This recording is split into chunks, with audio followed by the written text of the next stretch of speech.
Is this working?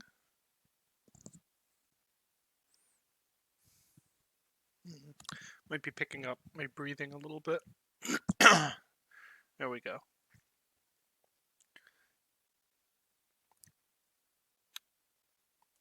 It's weird. Like, picks that up really well.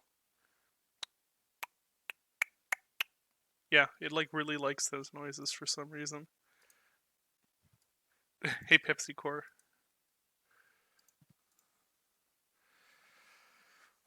Alright. I'm actually gonna just get right into this. Probably not gonna do much actual progress for a few minutes here. Waiting for Dylan. He's making some tea. I'm just gonna remember. Okay, right, we're here. I remember this now. We had that whole encounter with the mechanical bulls. I remember that. That was fun. It's been a little bit since we played this game. Oh wait, can I not? There we go. Guess rolling into it isn't enough to destroy it. It's odd. Huh. So it's been, what, 2 weeks, I think? Maybe longer? Wonder why these don't destroy by rolling into them. It's weird. Were you actually watching the 24-hour Morbius stream?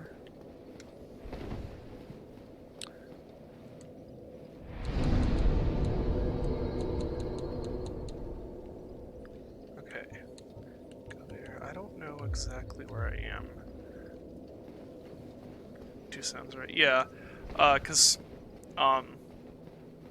the PC gaming show is coming up, and Dylan was spending time prepping for that. We have exciting news to share with you. Got some bunch of new Gloomwood footage, maybe some news about Gloomwood. It's changed your life, nice. Maybe some news about some Dusk stuff also. Yeah, Dylan's. Maybe I'll start playing.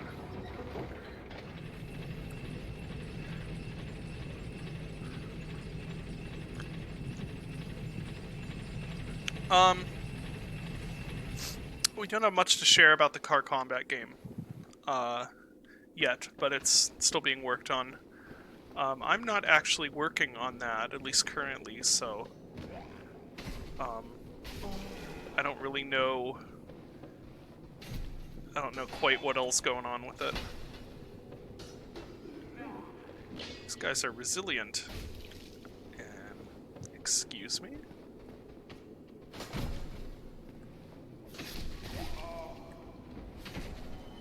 Poke, poke, poke, poke. There we go. That bonfire down there might be a good candidate for kindling. Oh, what is this new nightmare? Ow.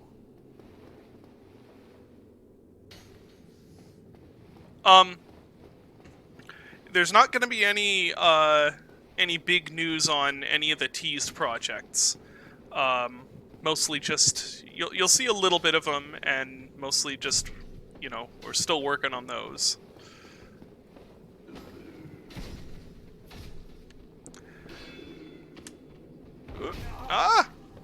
They've taken a bit of a back seat while we focus on, you know, the stuff that we've already announced that's in the pipeline.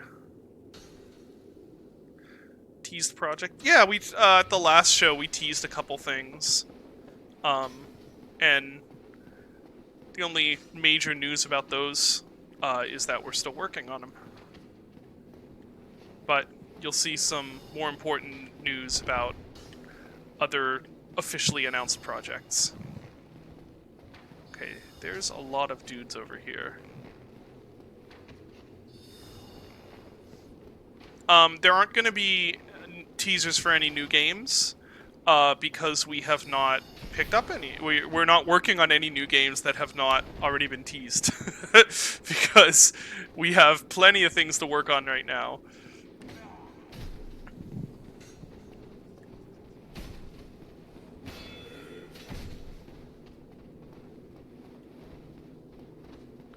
I wonder if I have time to... Yeah, there we go. I do have time to charge that up if I time it properly. I wonder how easy these guys are to parry. Pretty easy. They are not easy to kill, though. No, you're not crazy. Oh, looks like Dylan's ready. I'm gonna get that call going.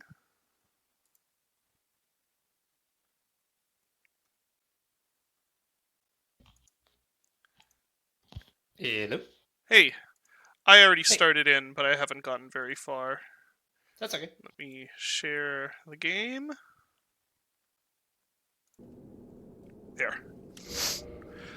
Alright, so I remember where we are now. Yeah, I'd forgotten. Now I remember. These guys are not easy to kill. What on earth is that guy doing over there? He's just like hopping up and down. Okay, so I've actually lost a whole bunch of Estus, so I am going to... Oh wait, there are souls up there. Maybe I should go get those. Apparently I died up there last time. Ooh, he is not as resilient. That is good. Take that. Oh, it was only 400. That was not worth it.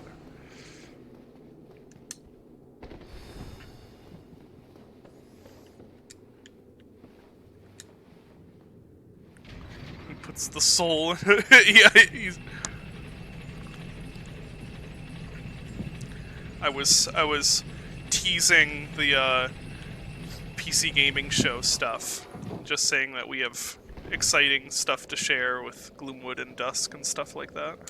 Yeah, I think it's gonna go very well. Yeah. Wait, how did I get that many souls? Huh. That's odd. I guess those guys are worth a lot of souls. Okay, I should probably kindle this. Oh, I need... Oh, I have 2 humanity. So, I think that should just use up that... Yeah, okay. Alright. I did see the trailer for the the Dead Space. The new Dead Space. That isn't actually Dead Space. I appreciate that they actually showed little inklings of what looked like gameplay, which I was not expecting for that sort of trailer. Looks like it could be cool.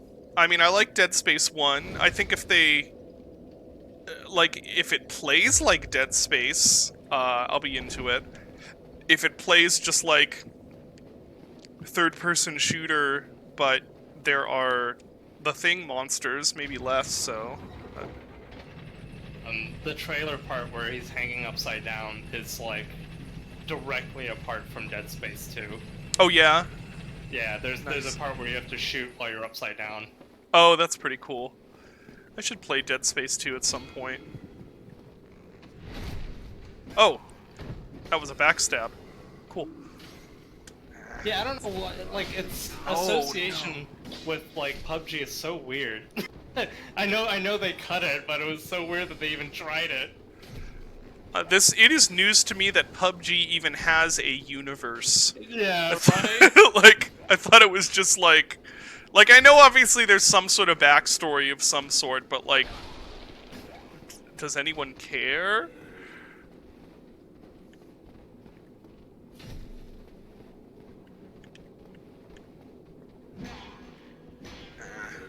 Mistimed.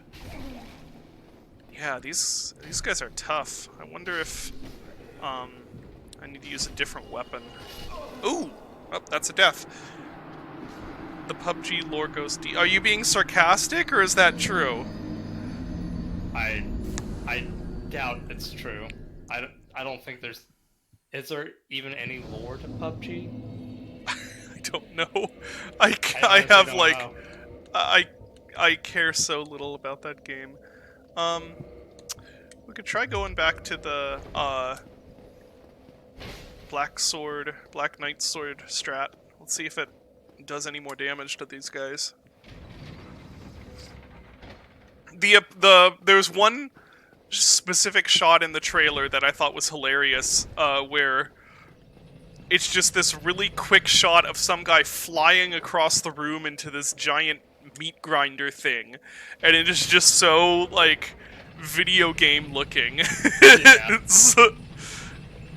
What run are you doing? What do you mean, what run am I doing? You think this is a run? This is a David plays Dark Souls and tries not to die. Oh yeah, that does way better damage. I think we're The gonna only go with run that. he's doing is from the enemies. Yeah. Or do you mean like what time through the game is this? This is my first time through. My thoughts on the RE4 remake are, oh, I see. Meth, is that Meth Simpson or MTH Simpson? Hello, by the way. I see you said hello. My thoughts on the RE4 remake are it's unnecessary because RE4 does not need a remake, but since they are doing it, if they genuinely do focus more on the horror elements like they said they were going to, and it's like maybe something a little more in the vein of no, maybe not, something a little more like RE2 remake or something like that, or maybe like maybe a bit like RE8. I know it's weird because RE8 was basically Resident Evil 4 already. Like, or at least it was very, very obviously, taking a lot of cues from Resident Evil 4. Can I use this one-handed? I can't even remember. Let's find out. Yes. But like, anyway, if it's like trying to be more of a horror game, I think I'm interested. Because I don't want to play like modern, just trying to redo Resident Evil 4, because I don't think it will work. Especially if they do what they did with RE2 remake, which is take it very seriously and make it much more like serious and stuff. I don't think that's gonna work if then they also try and just make it exactly like Resident Evil 4, because the game's like, all the elements aren't disparate. It's like you have the cheesiness. Oh, there's a death again. The cheesiness and the sense of fun and everything combined with it being like trying to be an action game and a horror game at the same time, and kind of like succeeding at that somehow, are a big part of what make RE4 work, and I just don't think they could do that now. So I don't want to play like modern third-person shooter Resident Evil 4. I don't think that would be fun. But playing modern like horror game, like RE4 reimagined as more of a scary, spooky game, like, sure, I'll give it a shot. Like, it sounds like something I'll try. I don't think it was necessary. I still think that this is a completely unnecessary remake, especially given how readily available Resident Evil 4 is and how well it's aged, apart from people not liking the controls. What do you think, Dylan? I'm willing to see where it goes. I mean, I didn't really have that many high hopes for Resident Evil 2 remake and ended up enjoying that, so... That is true. Yeah, same, actually. I did not have high hopes for it, and it ended up being extremely good, so... Yeah, I guess we'll see. I do have a hard time getting past, like, it feeling a little almost blasphemous to remake Resident Evil 4. But also seeing the trailer and seeing some of the like familiar locations reimagined and stuff was like, wouldn't say it got me hyped, but I was like, oh, that's kind of cool. Okay, I feel a little. I feel more interested than Zero, which is how interested I was before. So I guess we'll I see. think I think I'm in the same boat now where like I'm kind of okay with them remaking Resident Evil 4 because we have so many like good ways to enjoy the original game. Like Mm-hmm. we have the like HD mod for the original game and like the extremely good VR port and Mm-hmm. Oh like man, I'm VR is so much fun. if it was the case where like there there really isn't a good way to experience the original game and they were trying to remake it, I'd be more fussy about it. But Mm-hmm. because the game is so readily available, I'm just sort of like, okay, I mean, sure, like, you know, give it a shot. And if it ends up sucking, then I'll just, continue to play the original Resident Evil Yeah. 4, and it's no problem. Yeah, it's a good point. It's like there's really no. It won't ruin anything if it's bad. Yeah. It's because it's not like, as you said, it's not like it's hard to play the original game at all. It's pretty much, it's almost Doom or Skyrim status, or it's like almost any device you have can play Resident Evil 4. Honestly, even if the remake is good, people will still be playing the original game just because. Yeah, I mean, there's no way it's gonna, even if they try to do a really literal remake, there's no way it's gonna fill the same niche, because, um, I mean, heck, even, other versions of RE4, like, VR, or in some ways the Wii port, don't fill the same niche as the original, just because of the control changes. Um, yeah, I think we've talked a bunch before about I am not as on board with RE7 as most people, but I wholeheartedly enjoyed RE8, um, and Resident Evil 2 Remake. So they have had a pretty good track record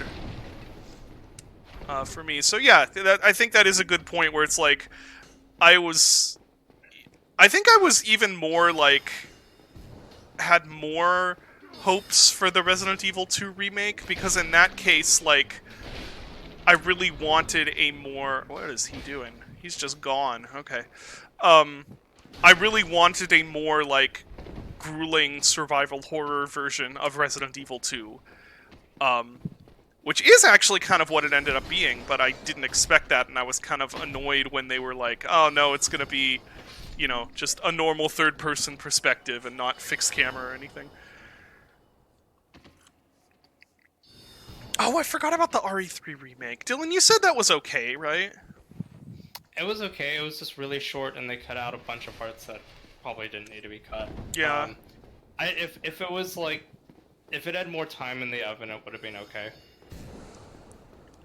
I should probably play it at some point, but it sounded like I wouldn't really enjoy it that much. I think it's a bit of a bummer because like it starts on a pretty good foot with like the first couple of encounters with Nemesis are like actually pretty darn fun, Uh-huh. and then it becomes just very scripted Nemesis parts, and that's disappointing because you're sort of like, oh, after Mr. X was done super well, like Nemesis is definitely going to be like the ultimate form of that, and it just kind of feels like a missed opportunity. Yeah. Wait, so you're not gonna buy Resident Evil 3 because it comes with Reverse? It's literally just a free pack-in. Like, you can choose to just not play it. I really do not understand why people are so, like, antagonistic toward that game. Like, being completely uninterested, I totally understand. But, I don't know, it's not taking away anything. It's just a dumb multiplayer tie-in that's free, so, like, you can just not play it. Ah, shoot. Not well timed. There we go. I actually kind of want... I want to play Reverse, because I think it looks like it's going to be really, really stupid and fun for, like, a few hours. Like, the idea of just running around as like, a floppy molded and slapping people is really funny to me. So, Like, as a free, like, something free I just got with RE8, I'm like, yeah, I'll try this for, like, an evening. Yeah, I was gonna say that, I feel like people have gotten kind of spoiled about Resident Evil and don't realize how bad they were before we started getting these games. I've seen some people be like, Resident Evil 8's the worst Resident Evil I've ever played, and I'm like, have you even played Umbrella Corps? Like, do you understand what these games were like before they became good again? Yeah.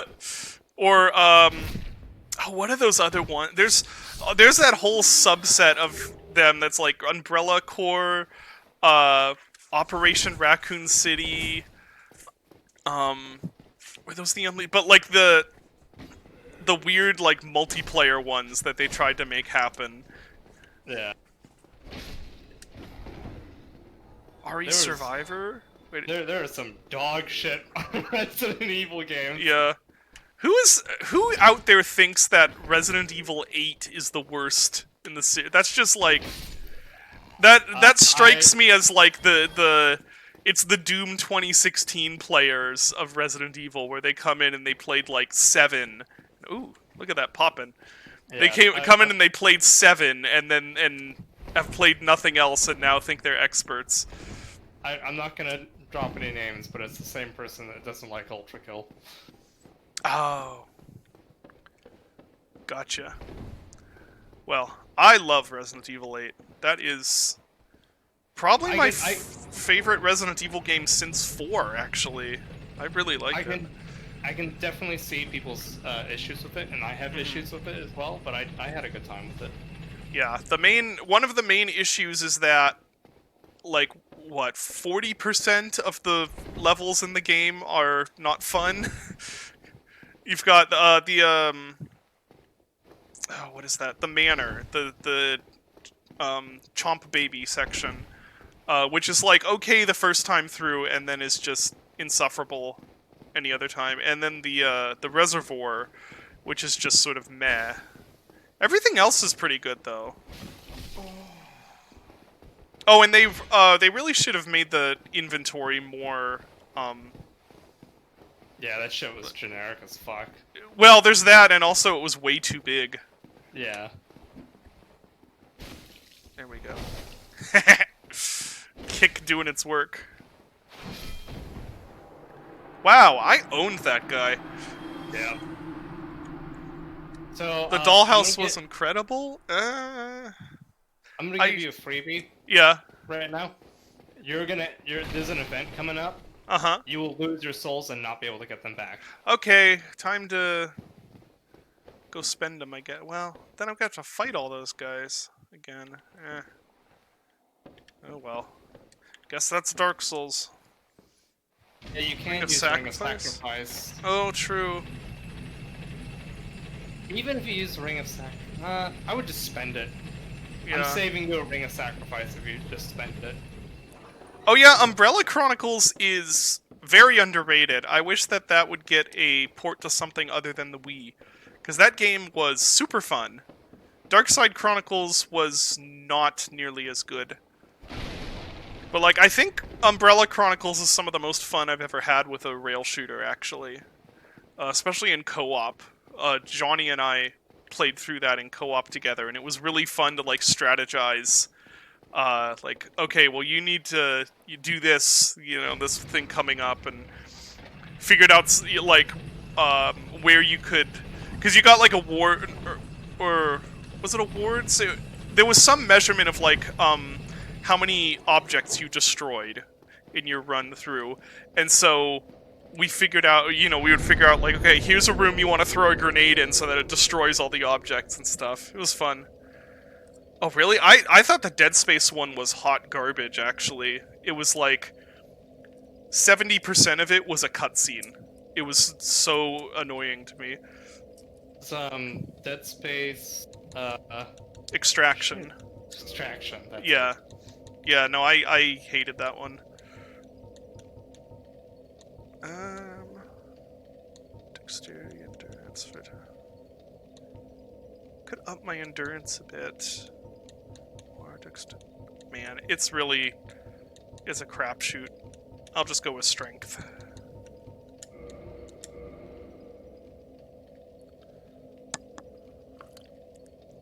Wait, they released it on... Did they release it on PS3? I never knew about that. Releasing a VR version would be perfect. I never even thought of that. That would be pretty. That would be interesting. Yeah.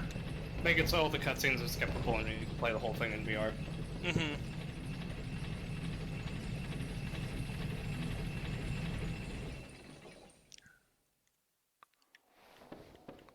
That's how they did. Huh.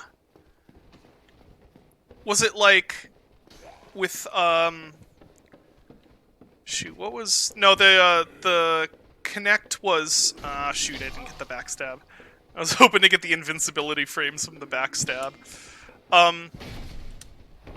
Connect was Xbox, right?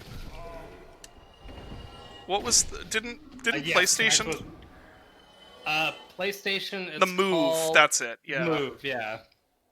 Yeah. Wait, what was your BioShock bad take that made BioShock trend? I think he said that he didn't like BioShock. That's a good take, though. It's anytime I make fun of the BioShock series, I get a lot of people who are mad about that. Oh, noted. I'll have to make use of that. Especially Infinite, which I absolutely hate. Wait, you get people mad about you not liking Infinite? Correct. Who? Who likes BioShock Infinite? I've never heard it. Did you see the Metacritic score for that game? Well, I know those people did. They don't follow us on Twitter. Well, they might follow you. They sure as hell don't follow me. If they do at this point, they're like, that's commendable. Like, I know critics liked it, but I don't think I've ever talked to anyone in, like, the modern day who likes BioShock Infinite. Like, players. They're out there. There's quite I a few guess. that like it. That's crazy. Like, players hate it for, like, game reasons, and then, like, Twitter devs hate it because of the whole, like, radical centrism thing. Like, I've literally never talked to anyone who liked it. But I guess they're out there. I mean, the reasons why I don't really like BioShock and Infinite stuff are pretty obvious, which is that if you're a System Shock fan, the whole thing just kind of feels like progressively more dumbed down as you go along. Mm-hmm. Like, BioShock Infinite is purely an action game. It is like zero immersive sim. Oh, there we go. MTH Simpson likes BioShock Infinite. Everything after System Shock is just kind of like a... let me say, BioShock 2 is not better than System Shock 2 mechanically. I like BioShock 2. I think BioShock 2 is my favorite, but I don't think it hits the same as System Shock for me. I'll say that BioShock has an excellent world. I think it's got like really fascinating atmosphere and art. The art design's really cool for sure. Like I'm not gonna take that away from Rapture. Rapture is a great like location. I just don't think it's very fun.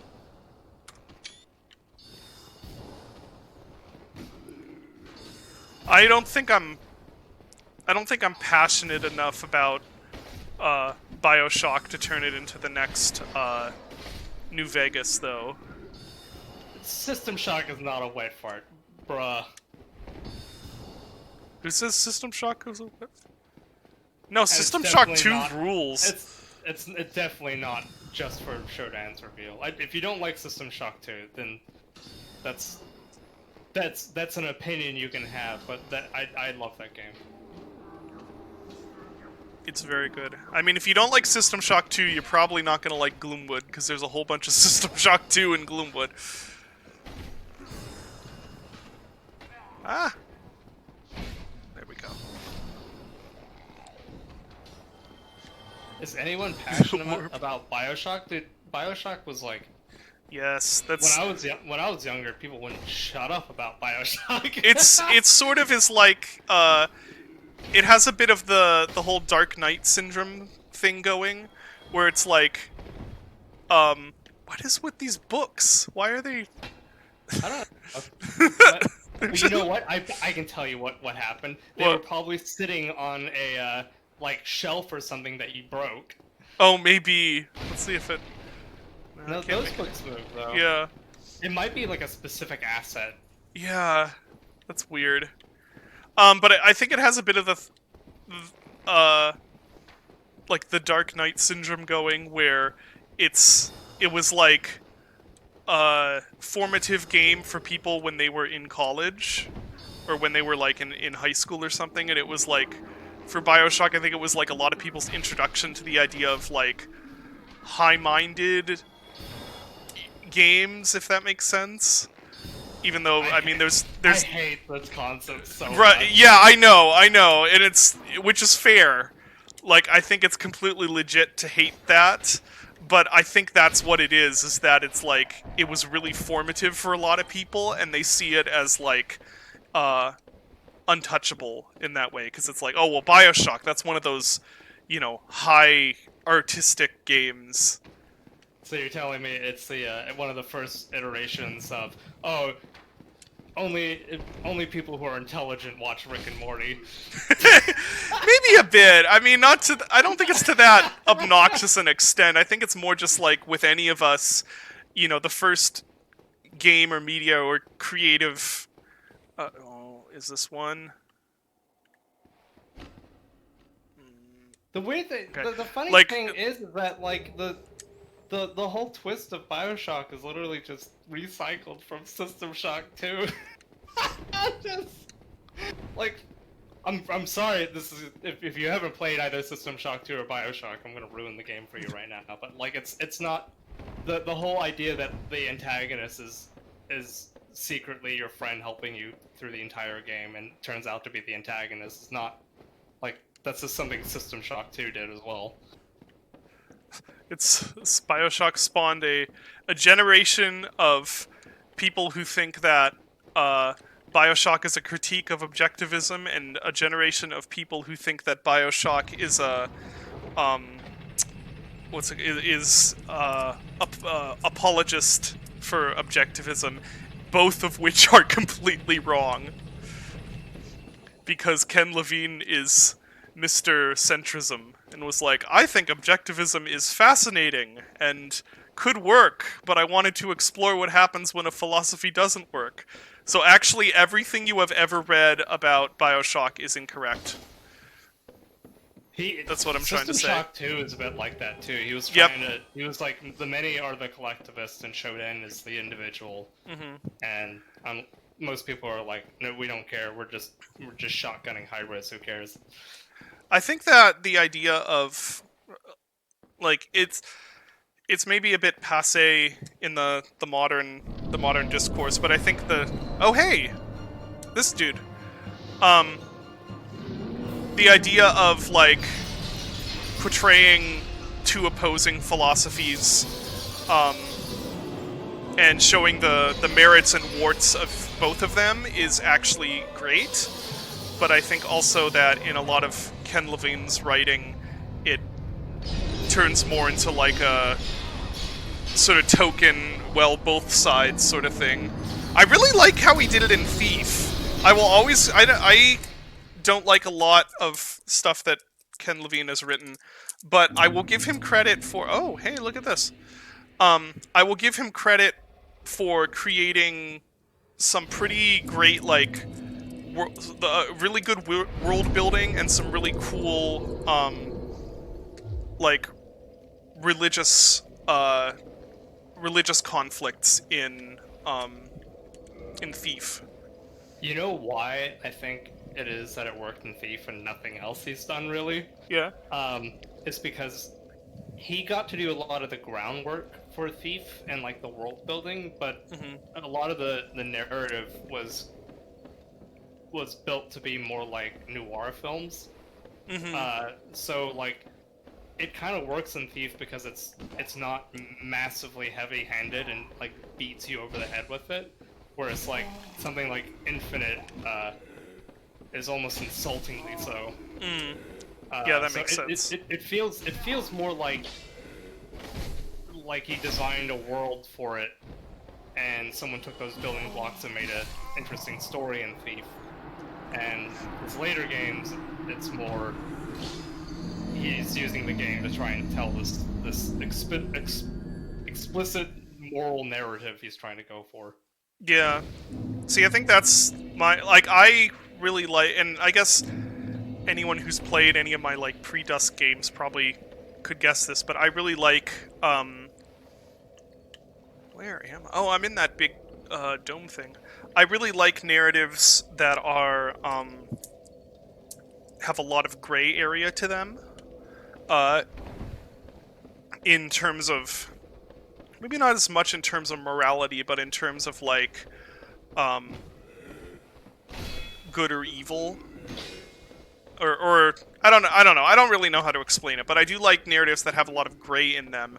So in theory, I should really like the idea of like, you know, games where there's like no good guy or bad guy. But yeah, I feel like the way I don't. yeah. Go ahead. Well, I feel like the way I've seen him do it, seems less like it's portraying stuff honestly, and seems more like it's like, it's more of like a, I'm so smart for seeing the merits of all sides, rather than, hey, that worked, rather than like, you know, trying to portray the world in an honest way. I guess if that makes sense. Anyway, what were you gonna say? I don't. Oh, this is funny. Why did he pull it with his neck?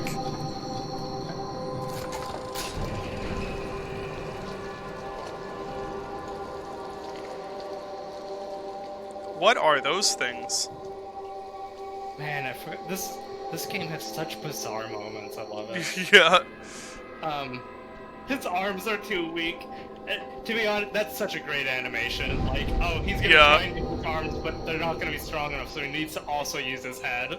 Yeah. I don't want to go too far into it because it's a disaster trying to talk about this part of Infinite, anyways. But that I think that morality gray thing really stops working when you start tackling like subjects such as slavery. Right. Yeah. Oh, hey, it's a bit more touchy there, I think. Yeah. Well, I think there's a like I see a distinct difference between a gray area where a gray area based in the concept of not understanding or not really fully comprehending, or a gray area, but as opposed to like a gray area based in the concept of the author feeling that they are above the concepts that they're talking about, if that makes sense.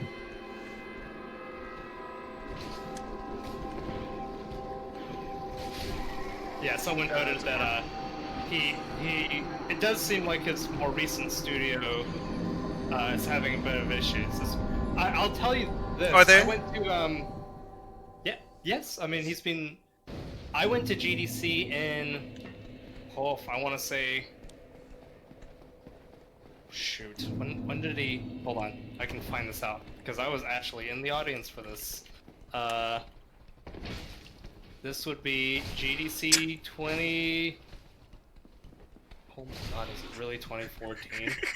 Okay. There we go. So, I went to GDC in 2014 and saw a talk by him. And I can't remember, I think this might be right before he closed Irrational. And he had a talk called Narrative Legos. And essentially, it was talking about like how you can make a procedural system for narratives. And that was like the direction he wanted to go. That sounds like a terrible idea. That was when he started his studio. He is still running that studio. And there was like an article like earlier, I think earlier this year, that was like, oh yeah, their first game is still a couple years out. That definitely sounds like something that would happen if you start trying to do procedural narrative design. Like they're 2014, so it's 8 years, and they've still got a couple years to go on their first indie game. It's very funny. Yeah. System Shock 2 has a lot all to itself. It's half a survival horror game. System Shock 1 was not. Like, they're actually completely different games. There's no bullet time or overclocking or what are you even looking for? It's a survival horror, like, yeah, FPS survival horror kind of. It's got like research and exploration, resource management. The levels are like non-linear, you know. I think both games are really cool, but they're like Yeah. very different. Okay, so this is just another cell. Okay.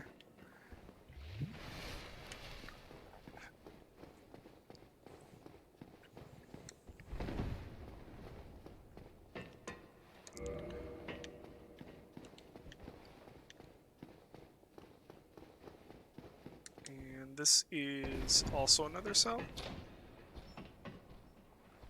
Yeah, System Shock 1 has some spookiness, but it's a different sort of game. Like, there's not really any major resource limit or resource considerations, and you're not really trying to hide from enemies most of the time. Not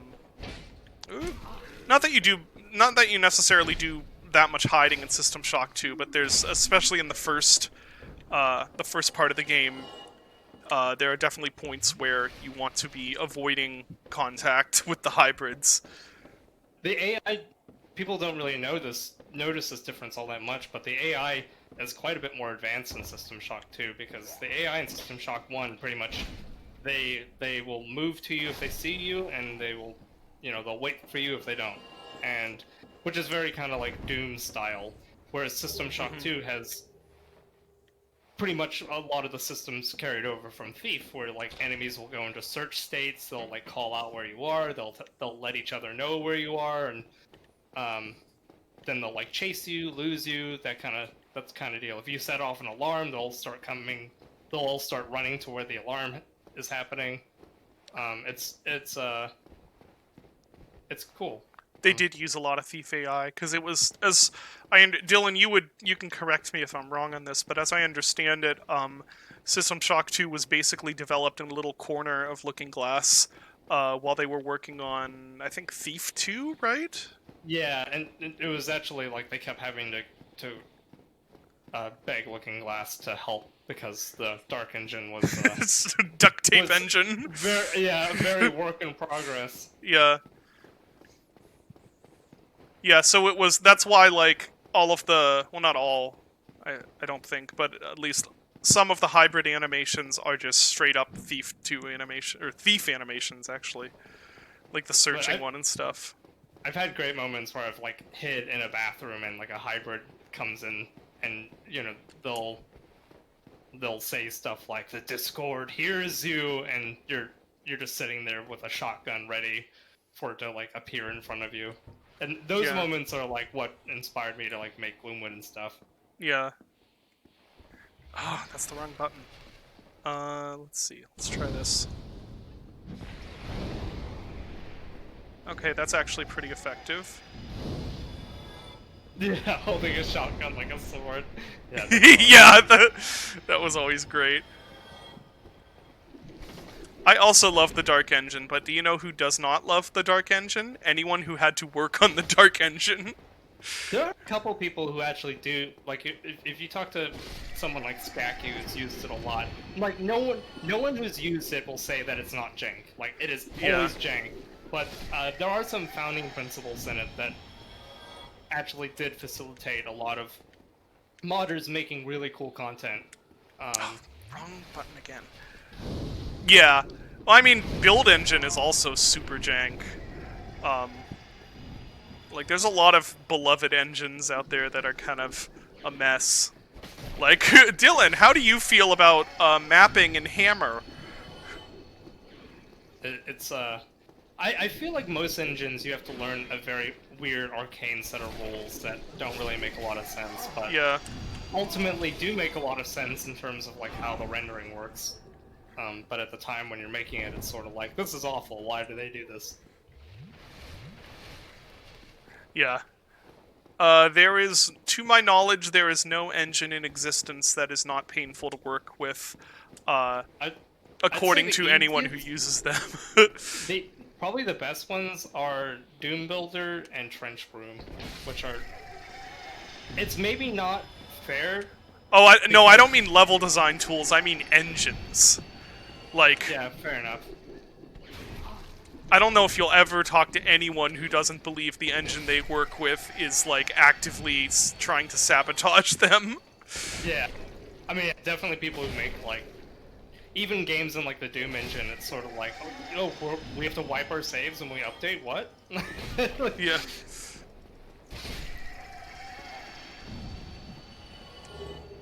Ooh, I got some stuff from killing all of them. Wonder if I should have killed all of them. Was there someone behind the gate? I can't. It sounds like it, yeah. Looks like Big Hat Logan. Oh, Big Hat Logan is big locked. Can you talk them through the gate? I can try. Hello again. What a chance meeting this. Alas, I'm imprisoned once again. I see that. At the archives. Such a storehouse of knowledge. The thought offends me so, as a student of the art. Sure, I understand you. I don't know how to get you out there. Hello again. Alas, I'm in the archives. Right. As a It's locked. Who said Unity? I don't know. Is Unity beginner friendly? I don't really have any experience because I went into Unity kind of already having used engines before. I can tell you for certain though that Unity is extremely cursed in its own way, and we spend a good amount of time every week at New Blood cursing Unity for various things. Yeah, I think there are a lot of things Unity does make easy, and then a lot of things that are difficult because I think that once you get to the level of development that we're kind of at in New Blood, that's usually the area where Unity starts to kind of fall apart because it's sort of like, hey, we need to like restructure how the system works, but we can't get to the APIs because they haven't been exposed by Unity, and trying to talk to them is a nightmare. Yes. But I don't know. I mean, like, probably wouldn't have made Gloomwood without Unity, so I can't talk too much shit. Yeah. It's just like I said. I don't think there's anyone who works in a really works in an engine who doesn't also hate that engine because most of your time is spent fighting it. Prior to Unity, I made a whole bunch of Unreal games, and that was also kind of a painful learning experience. And to be fair, this was Unreal 3, it wasn't Unreal 4. And I've heard I don't Unreal know, 3 like- sucks. yeah, you like I said, you learn all the arcane rules and you try to like build the best you can. And every engine has its weird, what the fuck is this trying? How do I get this to work? Kind of Yeah. moment. That's true. I have talked to we do know people who love Unreal 4, but that's more of like a that's more like a cultish love. Like it's a concerning. It's a Concerning love. yeah.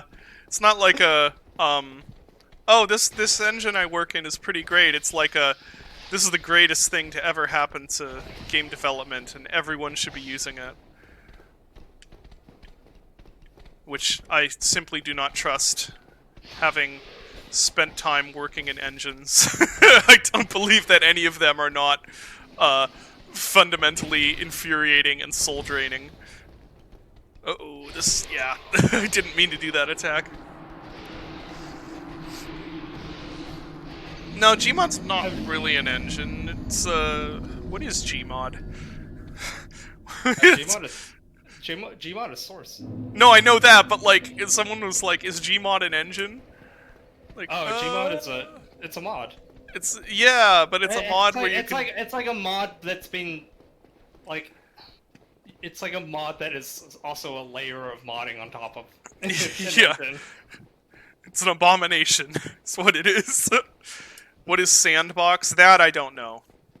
I can't help you there.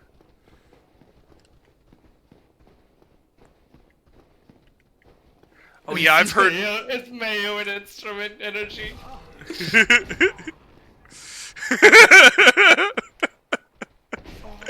I was actually, you wouldn't believe this, but I actually, I modded Skyrim for a little while too. Wait, modded really? A lot of different games. Yeah. I didn't know that. I didn't mod it for a very long time, but I did mod it for a little while because I was just sort of there was like a time where I was just sort of wanted to learn a whole bunch of different engines and like how to make things. So in Skyrim, I actually removed a mountain and put like my own big castle on it, and now I've got a version of Skyrim somewhere where my house is just a giant castle sitting in the middle of the map Nice. that I built. Realistic Dawn feet.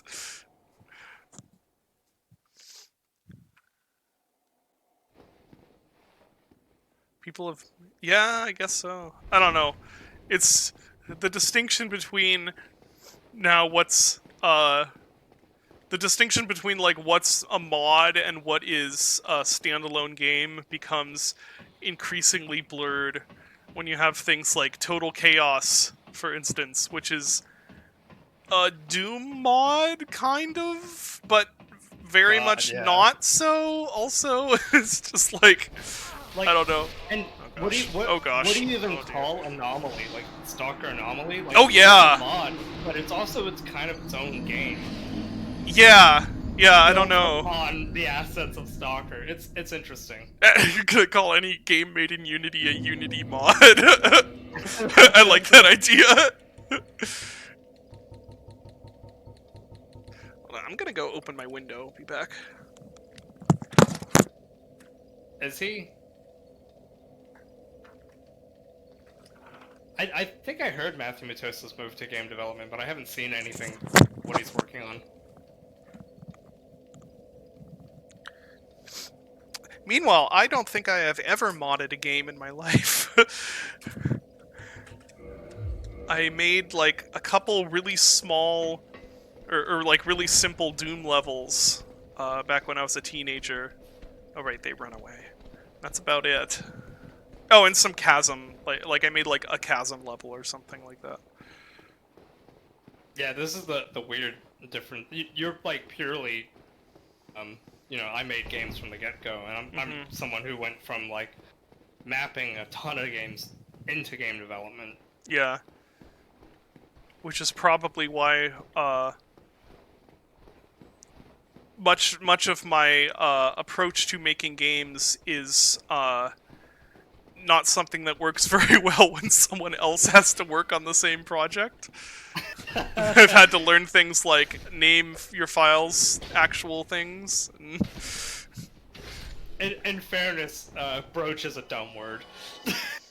Yeah, that one, I think that one is a really hilarious example of the difference in like a fundamental difference between you and I, which is that I am very much not a perfectionist.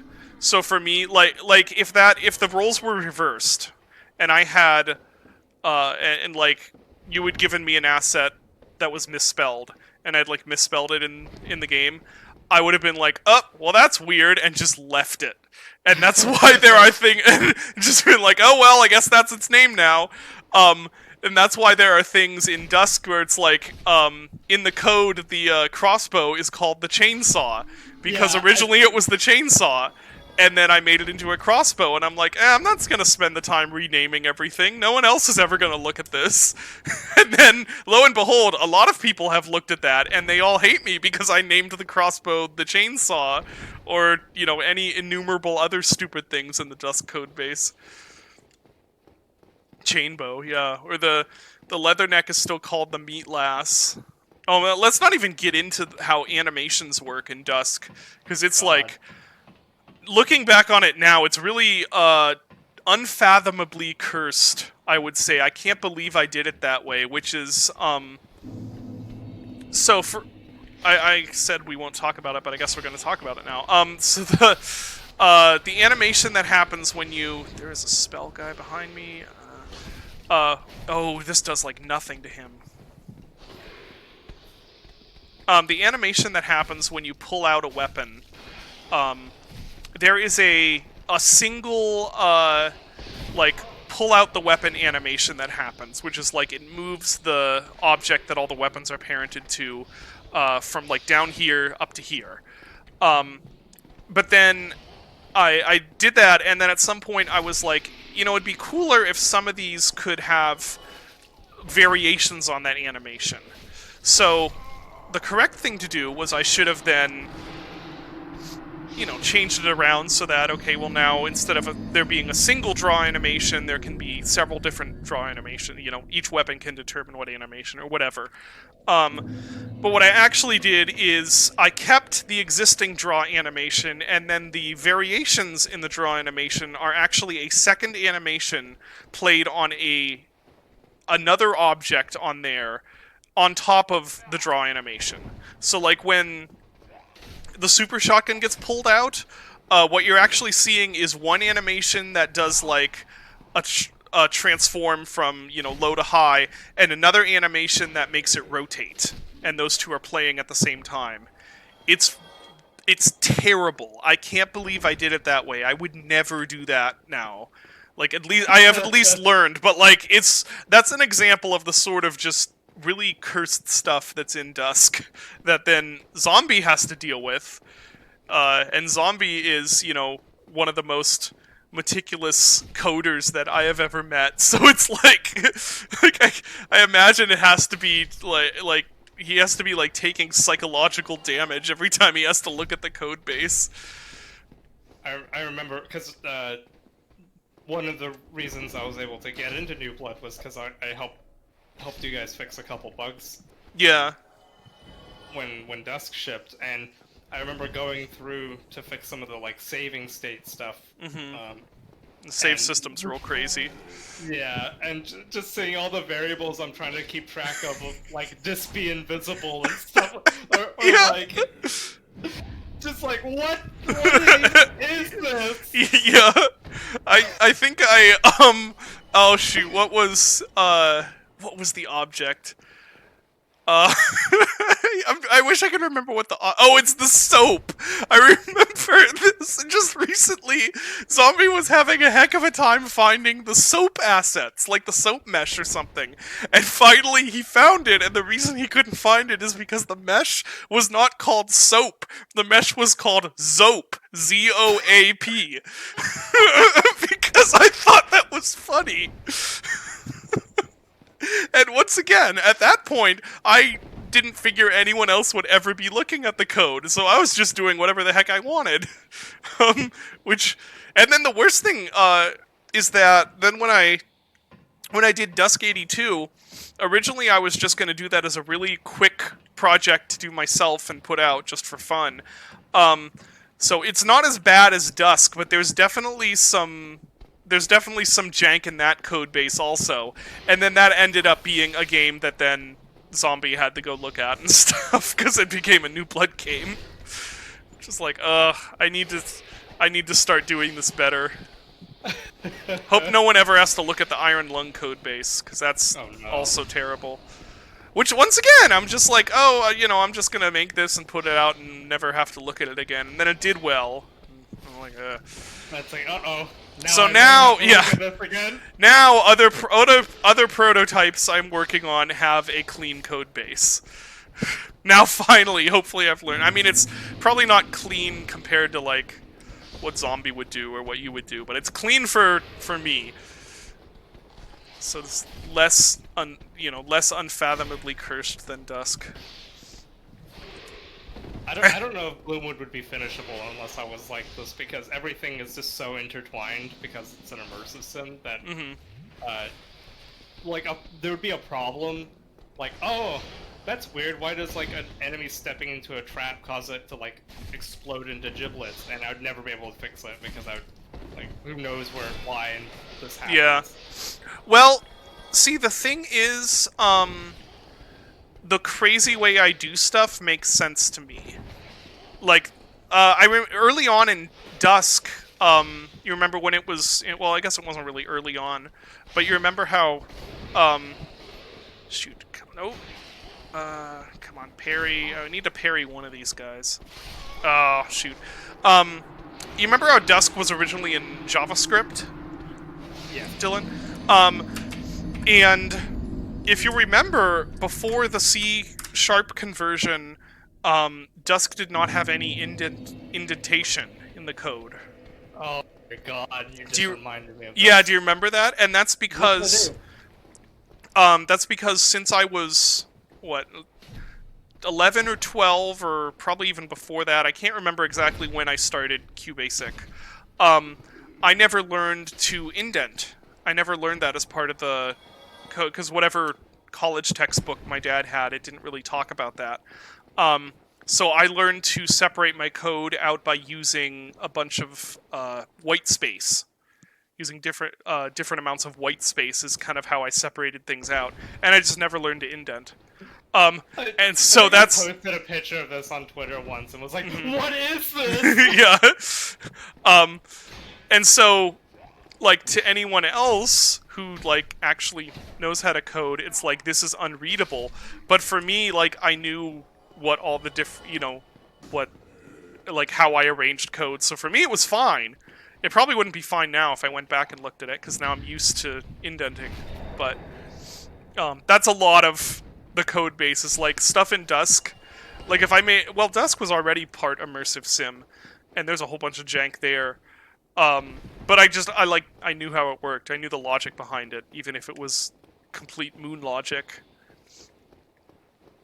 So what I'm saying is probably if your brain worked in a more chaotic way, you'd be able to code Gloomwood as jank. But it's probably good that that is not the case.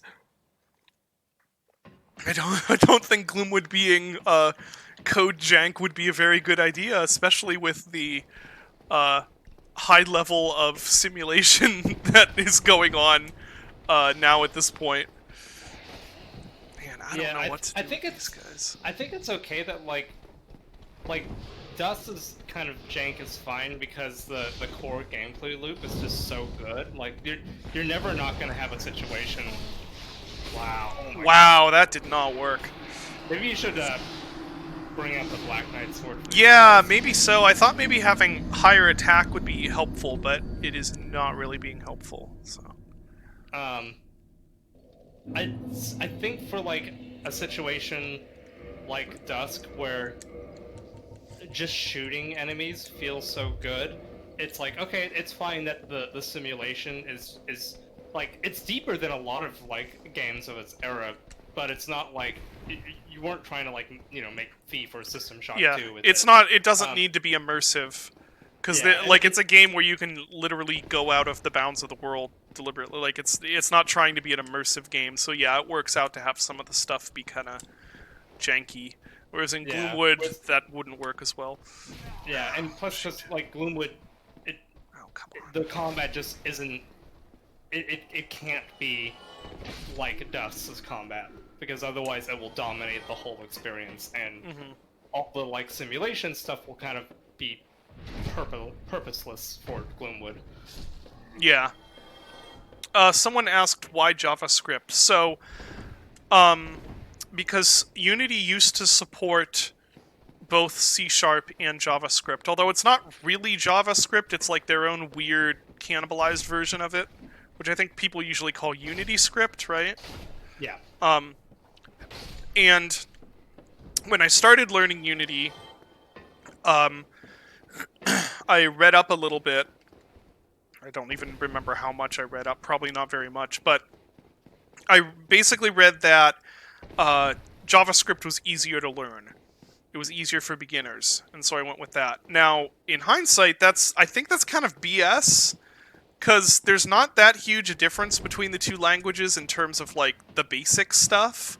I think it would have been perfectly fine for me to just go to C#, especially since I already had a programming background. But at the time, I read that and I figured, oh, okay, well, I'll just do JavaScript. I'm not trying to do anything real complicated. Um, oh, they don't flinch very easily. Whew. It's yeah. I wasn't, I was making finger bones. It's like this is not going to be anything complicated. I don't need, I'm not a good programmer. I don't really need to use the best one. I just want to get this game started. And then when I moved on to making other games, like the Moonsliver and beyond, I was like, well, I already know JavaScript. It worked out for me. There's no reason for me to switch. And then by the time I got to Dusk, same deal. It's like, well, I want to make this game. I already know JavaScript. I don't see a reason to switch. And then they deprecated it. So then I had to switch. And it turned out C# and Java, and Unity script are like, for a lot of like fundamental stuff, they're essentially identical. You have to learn a little bit of syntax differences, and there are a few things that C# is a little more picky about that I could just that I could like sort of mash my way through in JavaScript. Like I remember like I could just sort of mash a vector 3 into another vector 3 and have that work, whereas you can't do it quite the same way in C. But these are all like details. And it turns out there was really no reason to not just learn C#. It's essentially the same. So yeah, that was a mistake on my part, but... So I wonder for this part, maybe go up the ladder, aggro them, and then go down the ladder and kill them as they're going down. Oh, that's a good idea, yeah. These guys are not doing anything. I don't know why they're just hanging out in there.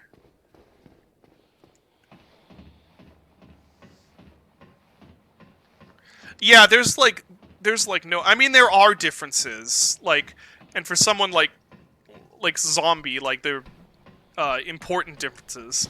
For someone just like a normal person coding, like, they're essentially the same language. It's just C# is like better. I mean, it's to the point where, like, if you look up code examples,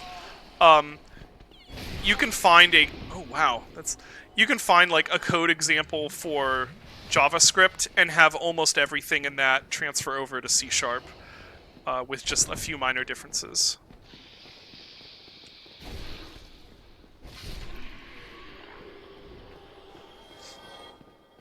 Yeah, and the more languages you learn, the easier it is to learn new ones. C# in Unity was actually my first programming language that I learned. Really? Mm-hmm. I like learned enough scripting to like use level editors, but I forget when this happened. I had a hard time learning how to program when I was younger, and I tried to go to school for it, and a teacher told me essentially I shouldn't bother. Really? Yeah, because like my math scores weren't that high, and they were essentially like, "Oh, you probably may want to look more into an art field than a coding field." And I was like, "Okay." That's ridiculous, because you're actually quite good at it. So what I did was I learned how to do it on my own outside of school, and discovered that I actually liked it. Yeah, you're good at it. That's okay. So that lures him out, I guess, right? I think so. I mean, none of us are on the level of Zombie, but does this turn it off then?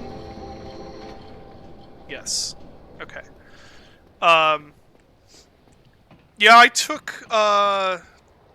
took like one programming course in college after I'd already been programming for, I don't know how many years, 6 or 7 years, and it was like a 100 level Visual Basic course, so I never count that. And then I tried taking a, what was that? I think it was a C++ course. Ooh, I should make use of this. and the teacher for that was very anal retentive, I'd say. I mean, They he's a C++ teacher. What do you yeah yeah um and they wanted uh it was not it wasn't like it didn't even have anything to do with the actual coding. It was like they wanted assignments delivered in a very specific way with very specific like physical documentation in like a certain kind of folder and stuff, and like they were very strict about like this all has to be done correctly or you will get docked points, and I am just not that sort of person. Like Yeah. like we said, I am not a perfectionist, and I am not organized at all. So I was just, oh, that wasn't the key for this. Okay. So I just like a week in, I failed at something, or did something wrong or something like that, and I was just like, "This is not going to go well. I can already tell this is not going to go well." So I quit the course. I think it's one of the only courses that I actually quit in college. I'm sure I think my mom actually, because I don't know if you know this, but my mom actually graduated college after me. She went to college when before she had me, and then when she got pregnant with me, she couldn't go. She quickly found out she couldn't really manage college at the same time, and then after, I think after all of us had left home, or at least all of us had graduated high school, because we were all homeschooled up to college. Then she went back to college, and actually she graduated from the same university I did, but just like a few years later. That's kind of awesome. Yeah. Yeah, she's very driven. And she switched her major constantly too. Like she was gonna do like meteorology, I think, at one point, business economics, and then she ended up graduating with a music degree. Same as me. That is very funny. Yeah. My mom is similar, where she didn't go back to college, but most of her she takes a bunch of like online courses now that she's not dealing with kids anymore. And really got into like, she's always been a kind of an art person, but now she's getting into like digital art over the last 5 or 10 years. Oh, so okay. now she's been learning stuff like Blender and whatnot, and I'm just like, really? Oh, no. Just like sometimes Yes. I get texts from her being like, how do you do this in Blender? And I'm like, oh boy. Very similar situation then, yeah. Because I graduated with a BA in violin performance, and then my mom graduated with a, I forget exactly. I think it's just was it general music? Some music degree. I don't remember exactly what. But like I said, it was only a few years after me, so she would be like telling me about like, oh yeah, so you remember this friend that you had in the department? Well, I'm friends with them now, and this is what they're up to. Like, it was really, cool. Yeah. That's so funny. Yeah. I love that. Yeah. It was pretty great actually. I think she was actually more beloved in the department than I was, because I kind of kept to myself, and she was like everyone's friend. She was like the music mom. Do you know if the professors knew that she was your mom? Oh yes, they did, for sure. That's great. Yep. She was a much better student than I was. I did okay in college. Just once I switched, even before I switched, I was doing okay in college, just not thriving. I don't like classrooms or homework. God, who likes homework? Yeah. I always was okay academically, but I never really liked it, and I still don't. Yeah. And it really I feel much more like at home with somewhere like New Blood, where I'm kind of like learning hands-on, like how to do that things. was a dumb roll. Yeah. Oh, that was really dumb. violent performance. It depends on what piece you're playing. Played some violent pieces in my time. Yeah, I definitely like learning by doing. And also, I'm just a very chaotic person. I was never good at getting homework done or remembering to turn things in on time, or really any of that stuff that you kind of need to be able to do in college or in a classroom. It's funny because like New Blood is the opposite of Yes. of anything like relating to structure. There is no structure. It is the chaos version of the business world. Yeah, which is why I am okay here. Definitely not for everyone though, because yeah, it's. Oh my gosh, I'm doing terribly. Oh, this specific setup of enemies is weirdly difficult for me.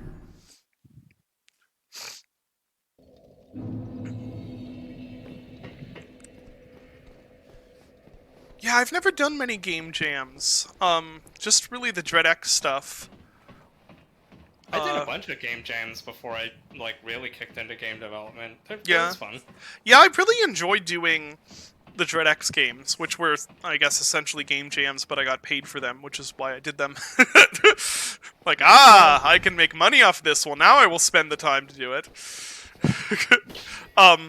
Yeah, I had a really good time with those. I wouldn't mind doing stuff like that again. Excuse me. My problem now is really just, like, well, I could do that, or I could spend that time working on stuff that makes money and is my job. But game jams seem really cool and fun. Yeah. Yeah, I think game jams helped me get out of my mindset of like. It's funny because this does still happen to me, but really getting caught over details or things not working exactly as they should be, and just being like, "Fuck it, I need to ship this now," because like, obviously with a game jam, most game jams are like 72 hours or whatever. It's just sort of like it's got to be on the screen and like barely functional, and yeah, I think that's like a really helpful thing to learn when you're starting to make games. It's just like, just get it out there, and you can tweak from there. He's dancing around. What are you doing, I love dude? This animation. It's very good. Oh my gosh! Yeah, if they get that dance off, it hurts. Oh man, it does. Yeah. Yeah. See, this is kind of a related other kind of difference in personality, I think, because that's something I have always, if anything, struggled with the opposite. Which is I will get to a point where I'm like, nope, this is done. I'm done. I'm releasing it. I'm not polishing it anymore. And I've had to learn to fight against that instead. Yeah, now it's doubly difficult because Dave and I have two personalities where we are both perfectionists in different ways, and it is a problem. Yeah. That's funny because the disagreements between Dave and I were historically pretty much that, where it's like I'm just like, no, it's fine. I'm done spending time on this, and him being like, no, it's not perfect yet, and that being very frustrating for me, who was done working on the thing in question. My brother Evan, the least known Szymanski brother, is also very much a perfectionist in things, and loves also. This is another alien concept to me. He loves working on long projects. That is like a big source of anxiety for me when I've been working on something for too long, and I feel like this has been around for too long. Like, that's, like, anxiety causing for me, but for him, he's like, no, I love that, and as soon as I finish a project, I want to get to the next one to get back into the grind of a long project. Oh, I'm just like, how? How can you enjoy that? It's, like, terrifying. I feel like I'm an unwilling prisoner of the long project. Like, I haven't dictated the long project, it has dictated me. Right. Oh, there's the dance. That is such a funny animation. Yeah. I love it.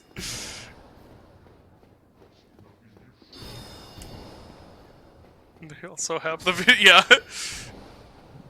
You laughed at his. Yeah, that was the problem. I laughed at the dance. The sounds they make, the like chanting. They're just Yeah. such funny. Oh yo yo boy yo yo boy yo. His Fortnite dancing, yeah.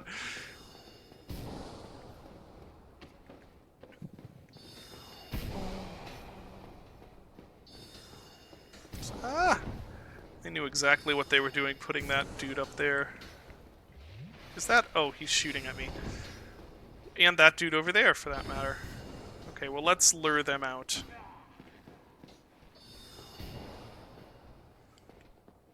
Oh, surely someone's modded the Fortnite dances into Dark Souls, right? I feel like I've even seen a GIF of that. Here we go. Whoop. I feel like probably. Oh, sorry. Go ahead. I'm still not done with Elden Ring for obvious reasons. In that I've only been able to play like an hour in the last month. Yeah. But I love when people do that emote where like you point both your arms to one direction, and you do that to like point, like, you know, item to the right, and then that emote just has both their arms go to the right. Yeah. Which is like, it's not an emote. It's like, I forget what the emote is for, but it's like some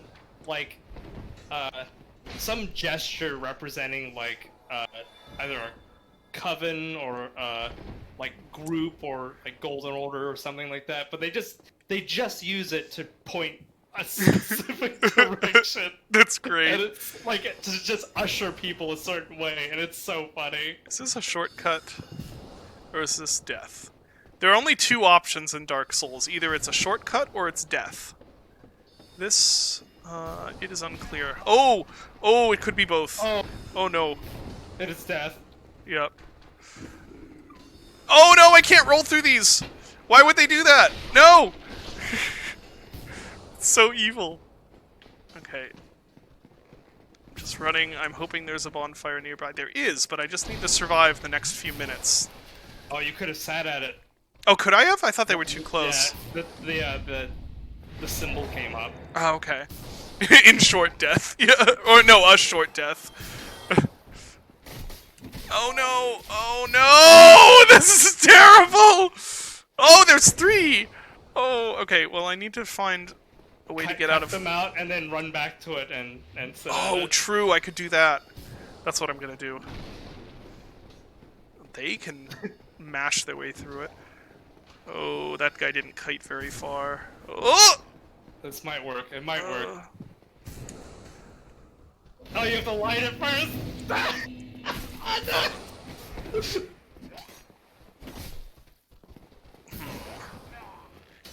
This is a problem. There we go. Panic rolling. I found a shortcut to death, yeah. Shoot, I can't even remember what I was saying. Oh! They are... Oh, they're getting stuck on the chair. Ah! Okay. Come on, come on, come on, come on. There we go. Oh my gosh! That was great. I don't So think I blinked for like at least 3 minutes. Yeah, that was intense. I feel like probably it's a very good. I mean, it's good that it's a good thing because it's how it is. But I think it's a very good thing that you were the one in charge of Gloomwood because like the main person on it, because having that like detail oriented wanting to get stuff perfect is like going to pay off in the kind of game Gloomwood is, and I think it would not work as well to do my approach of just sort of bulldozing my way through get a thing done. I think we talked about this recently when we were talking about release dates. But that feeling that you had where you were like, let's just get it out there as quick as we can, so we don't have to continually, build this Wait, why did I do that? That was weird. Why did I do that? Sorry. Anyway. To like build this and it has to be perfect, and instead just get it out there, and we will just continue making it good, and people can try it and give us feedback and stuff. I think that's the direction I want to go with it. That makes sense. Moving forward, after the early access release, I really want to get into the frequent update rhythm. Yeah, but yeah, and that's not to say we have to rush, because I still want to do bigger content chunks, but I don't want to do this thing anymore where it's several years and it has to be amazing. Yeah, I agree. And I'd rather we improve it by chunks and get feedback and just sort of massage it into place. I definitely found that feedback, getting putting Dusk in early access and then getting to see how people play it and how they reacted to different things and what they liked and stuff was very helpful in then continuing into episode 2 and 3. So yeah, I think that'll work out real. Not that we're revealing plans for Gloomwood or anything, but yeah, I definitely agree. There's a happy medium to this stuff. If you go really heavy on the one direction of just pumping games out or pumping content out just as quick as possible, you're gonna end up with shoddy content, and that doesn't really. Sometimes you can get away with that. Other times that just you're selling yourself and your game short, and it's not going to work as well for people. But then on the other side, if you spend some devs spend years and years and years on one game, getting it to your mind perfect, and then release it and it doesn't work for anyone else, it's oh, gee, that's also bad.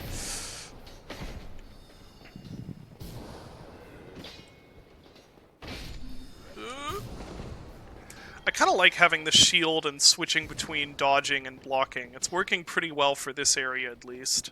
Yeah. Ooh, who was that? Someone shot you in the back. Oh, what the heck? Where did he come from? Oh, jeez.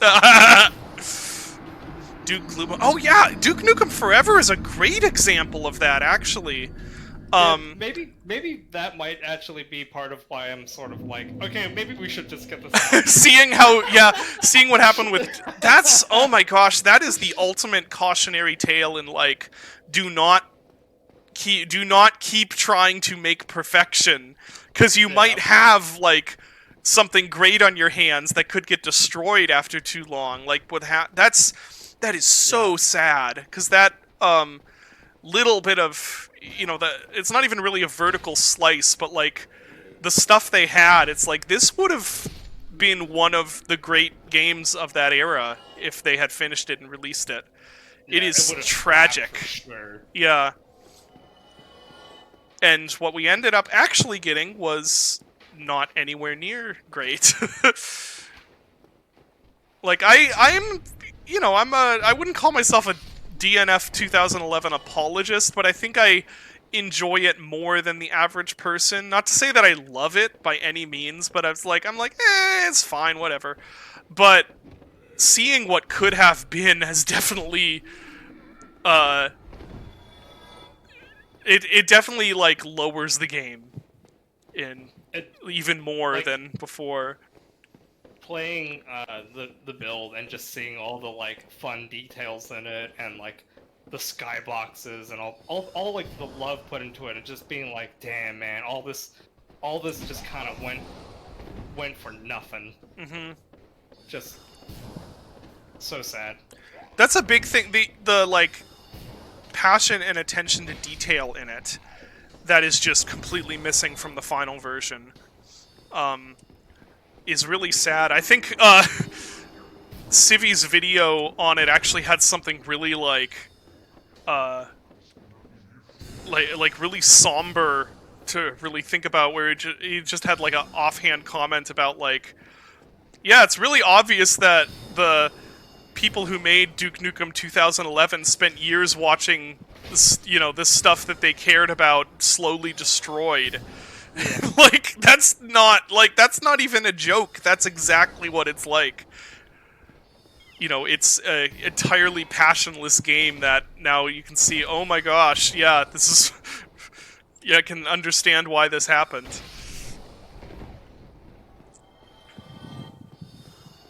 It really needed someone like Dave who just puts his foot down and is like, okay, we need to get the game out now. Yeah, it really needed someone other than the people who were in charge making the decision to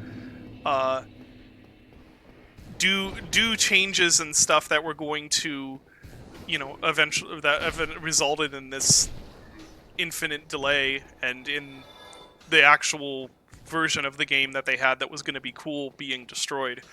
Yeah. Like that's a management failing. That's a big management failing when you have something that good, or that with that much potential, I should say.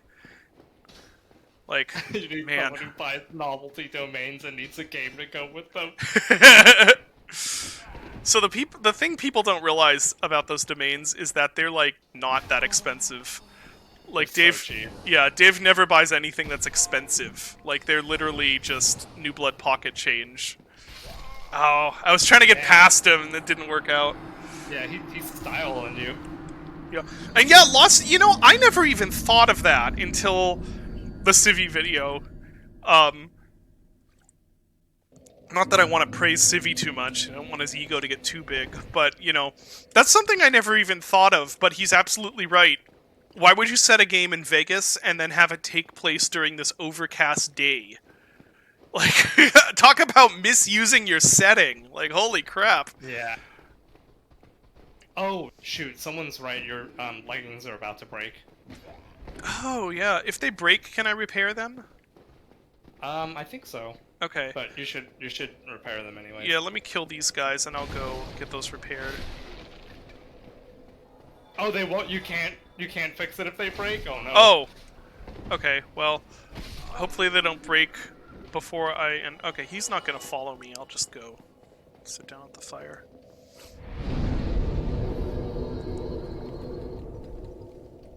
So let's go to. Oh no, you can repair it here. Oh, I can? Oh, repair equipment. It's right there. Oh, okay. So let's see. It's your leggings that need repaired. Durability. There we go. Black leather boots. Is that them? Repair for. Oh, I use souls to repair them. Okay. Let's see. The gloves are a bit low. The hard leather. Wait, I can't repair those. Oh, I don't have enough souls. That's why. Yeah. Okay. I'll spend some souls on repairing them just so I don't have to think about it anymore. No, that's. Oh, they are in here. That's right. What is that? It's a fuzzy acorn. Huh. Fuzzy acorn. Yeah. I did manage to play a little bit of Elden Ring last week. And I did the Halig tree. I never played that. How is it? One of my favorite levels. Oh yeah? Honestly. Yep, That was loved one it. that people were saying, "Oh, the Halig tree sucks." No, I liked it. I always end up liking the levels that everyone else hates. Yeah. That's me. Yeah, I liked it. I haven't gotten to the boss yet, which I know I'm gonna be stuck on for a while because it is, It's Milena, right? it's that boss. It's the boss. The boss. The and boss I'm of playing a Elden build- Ring. I'm playing a build that's not good against the boss. Yes, Wait, it's what? the tree with all the dupe monsters. I quite like the areas after the dupe monsters. I mean, like, I like the big tree. It essentially is a level that is just a giant tree house. Oh, so it's is it like shoot? What's the level that runs terribly in this game? Blighttown. Yeah, Blighttown. So is it like Yeah, Blighttown, so kinda? there's a whole segment where you're running along branches, and yeah, that's kind of like, falling deaths if you fuck that up. Uh, but there's also parts where it's just like big structures within branches and trees, and you're going up and down like tall components of them. Oh, that sounds cool. And, I mean, all then the areas in Elden Ring are just cool. yeah, and then there's like one big section that's like a fortress built into the side of the tree. Is this a stat? Yeah. Yes, it is. Yes, it is. It is one of the harder areas in the game, and it is very dickish in parts. But I mean, it's a secret area, and it's like one of the last secret areas, so it kind of makes sense why it's. It should be dickish. It brings out the dirtiest tricks. In a From Software game, if those the secret hard areas should just be ball crunching. Yeah, and it is ball crunching. There's like one point where it sends like 4 of those like centipede summon. Oh no, 4 of them? Yeah, I can't even kinda, imagine fighting 2 at once. Well, I guess if you have a heal spell. If you like space it right, you can make it so you only fight 1 at a time. Okay. But taking out 4 in a row without dying is actually a challenge for my build. Yeah, every time I encountered one of those, I died like I don't know, dozens of times. Yeah. But it's good. It's a fun area. So, speaking of liking levels that everyone hates, I actually think Blighttown has been one of my favorite parts of this game so far. I love Blighttown. Like I always love the cancer levels. I just Yeah. think they're so endearingly dickish that only a level designer could love them. Yeah, I love the horror-y parts of this game, like the ones where you're, these guys are just. Yeah. I'm really curious what you're gonna think of Tombs of the Undead Giants, because that's another level that is very love it or hate it. I'm assuming I'm gonna like it just from the concept. I don't like that run. I'm gonna try it again. From the concept and from the little bits I've seen of it, it looks like something that I will very much like. And in fact, maybe we should go do that. Can I warp back to this bonfire? Yes. Let's see. Is it painted? Where is it? That would be, let's see here. Firelink Shrine is probably the No. closest. Can I warp back to this bonfire to continue with Oh. this? I don't think I can. It doesn't I look think like it's on there. Well, you can't. Well, it wouldn't be on there because I'm here, right? Is that how that Maybe. works? It actually, is it this bonfire he can warp to? Okay, you can. You can. Okay. Okay. Well, I want to go do Tombs. What time is it? Oh yeah, it's 10:40. Yeah, let's go do Tombs. This area is cool, but I want to do Tombs. Because definitely my favorite parts of the game so far have been the gritty, nasty, dark bits. What am I doing? Oh, I'm warping. Yeah. We may want to get you a light item. Didn't we figure out that you can't really get them except in the tombs? There is sorry. There is one you can get. Oh, does a silver knight spear glow? I do have a silver knight spear. Yeah. Oh no, he's talking about a holy weapon. Yeah, we've got a holy weapon. We do? Well, I disenchanted the claymore. Remember? I think the silver knight spear also counts. Let's check. Silver knight spear. Where is it? Oh yeah, is the little ring? Is that holy? Yeah. Okay, Yeah. so that should work then. Let's see. There's a lantern after a short drop. Yeah. Okay, That's, let's just go do it then. Or unless there's an easy way to get another lantern. But I think last time we looked and there really wasn't, right? The other way to get a lantern would be to give the Spider Girl enough humanity to open up the passageway. Oh, that's right. So she needs what was it? It was like 30 or something like that, right? I only have Yeah. 12 hard humanity, so I'm not gonna do that right Yeah. now. That's probably not going to be on the table. Unless I go grind for a while before doing the tomb, but I don't see a reason to do that. I'm okay with wandering in the dark for a bit, and if I don't like it, I can just leave, presumably. Or maybe not. I don't know. This game is evil. It may just decide to lock me in there. You can use prism stones for... You can use prism stones to orient yourself, but they don't give light in this, or like not a lot of light. There's that weird dude. It's not like glowstones in Elden Ring. The teeth! Why did they design him with those teeth? It's so good. Like, I love yeah, it. it's so, like, just not something you would normally think of when you think, oh, we're gonna create a giant mystical serpent guy. Let's make him a horrifying tooth monster.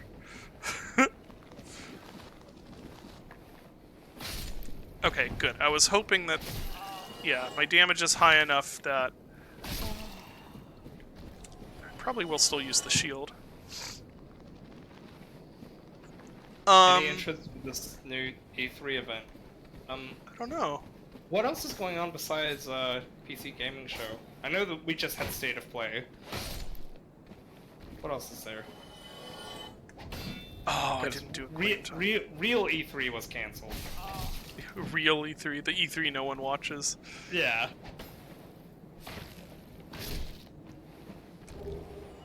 Got a shield. Yeah, I don't know. I don't know if there's... I feel like I don't keep up on gaming news as much as most people. I basically only ever hear about things kind of through the grapevine. And be like, oh hey, this thing was announced.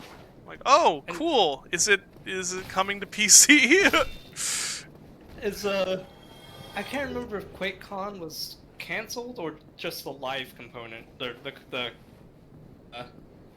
Yeah, I don't remember either. The in-person component. I know like one of those happened. All right.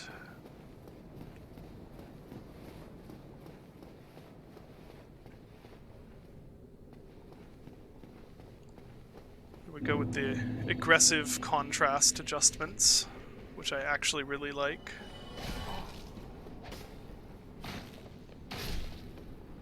Yeah, there's a couple moments in our current Glimwood levels like that I need to fix.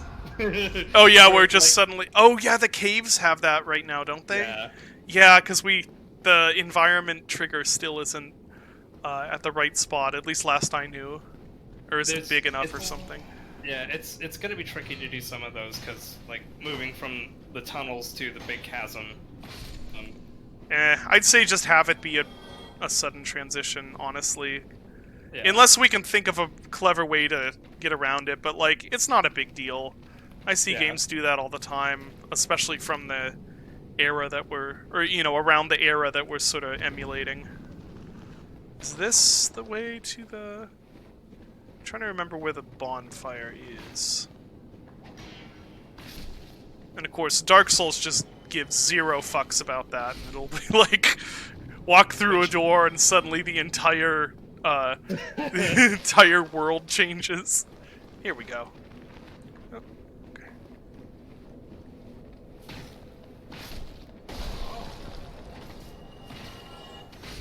So how long is this game? Like, there are so many areas in here I've just never heard of. Like, whatever that crystal area I'm in. We've still got quite a few areas to go. Wow.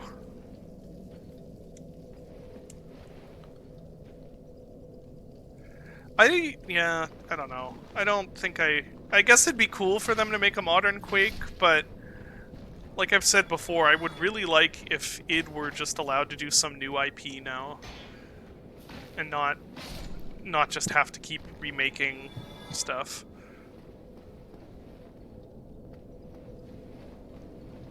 Yeah, the DLC. I'm excited for the DLC because the DLC is really good for this game.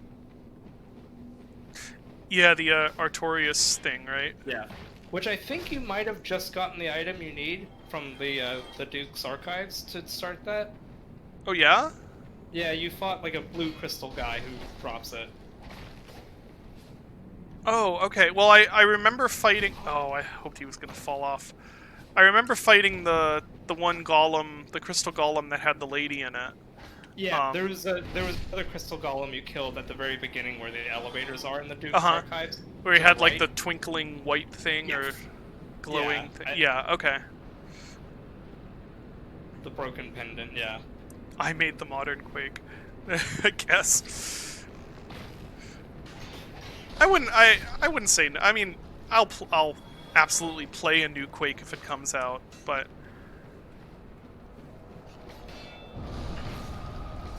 Also, I think everyone's kind of wants Doom Eternal, but with Quake, the Quake world. But I think it would actually be cool to see if they did do a modern Quake, or if they did do a Quake remake. It'd be cool to see a different take on gameplay. Maybe something that's a little more, maybe not slower paced, but something that fits a little more in with the whole gothic, darker, you know, aesthetic of, like, Quake 1. We need the Doom 3 of Quake. I mean, this is a hot take, but honestly, like, Doom 3 gameplay for a modern Quake would unironically really be fun. Maybe not with...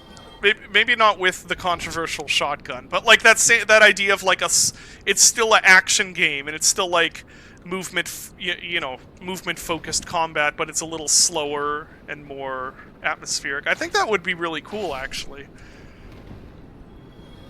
What were you gonna say, Dylan? No, I was just gonna say that I would totally play that. Yeah. I think it would be fun. It'd be interesting. I'm telling you, every time I go back and play Doom 3 again, the more I like it. The more I'm like, you know, actually this was really cool. And, like, taking that basic gameplay of, like, it's a big shooty action game, but it's also a horror game. That would work real well as in Quake. In a Quake 1 world. I mean, everyone knows this. I love Doom 3. I've played through it so many times, and every time, when I don't play it for a very long time, the urge starts inkling back eventually. Yeah, it's a really good game. It just wasn't what people wanted. Yeah. Which was fair. I mean, I think this is why I have said before that I think it actually gets better over time. Like, I think it's actually better now than it was at release, if that makes sense, just because what it represented at release was like, oh, this is just another shooter of that era. You know, it's very similar to, like, Half-Life or any other number of shooters of that time. And what people really wanted was something more like Painkiller, you know, some, like, big arcadey shoot-'em-up. Because at that time, that's what Doom represented. It was like, these were the good old days of fast shooters, and now everything's, like, slow and boring. And Doom 3 was another slow... It wasn't... I mean, it really wasn't that slow. It's actually a very action-packed game, especially as horror games go. But, you know, it was not... It just wasn't what people wanted. But now, if you go back and play it, it's like... I feel like a lot of the stuff it does feel really cool and fresh now. Like all the interactives and the PDA, you know, finding like logs, like in the context of now more modern shooters, it feels a lot more fresh and interesting than I think it did at release. You don't have to go that way. You can just cross the bridge. Okay. Because that I way thought so, but the bridge. then there were things to kill, and my lizard brain turned on.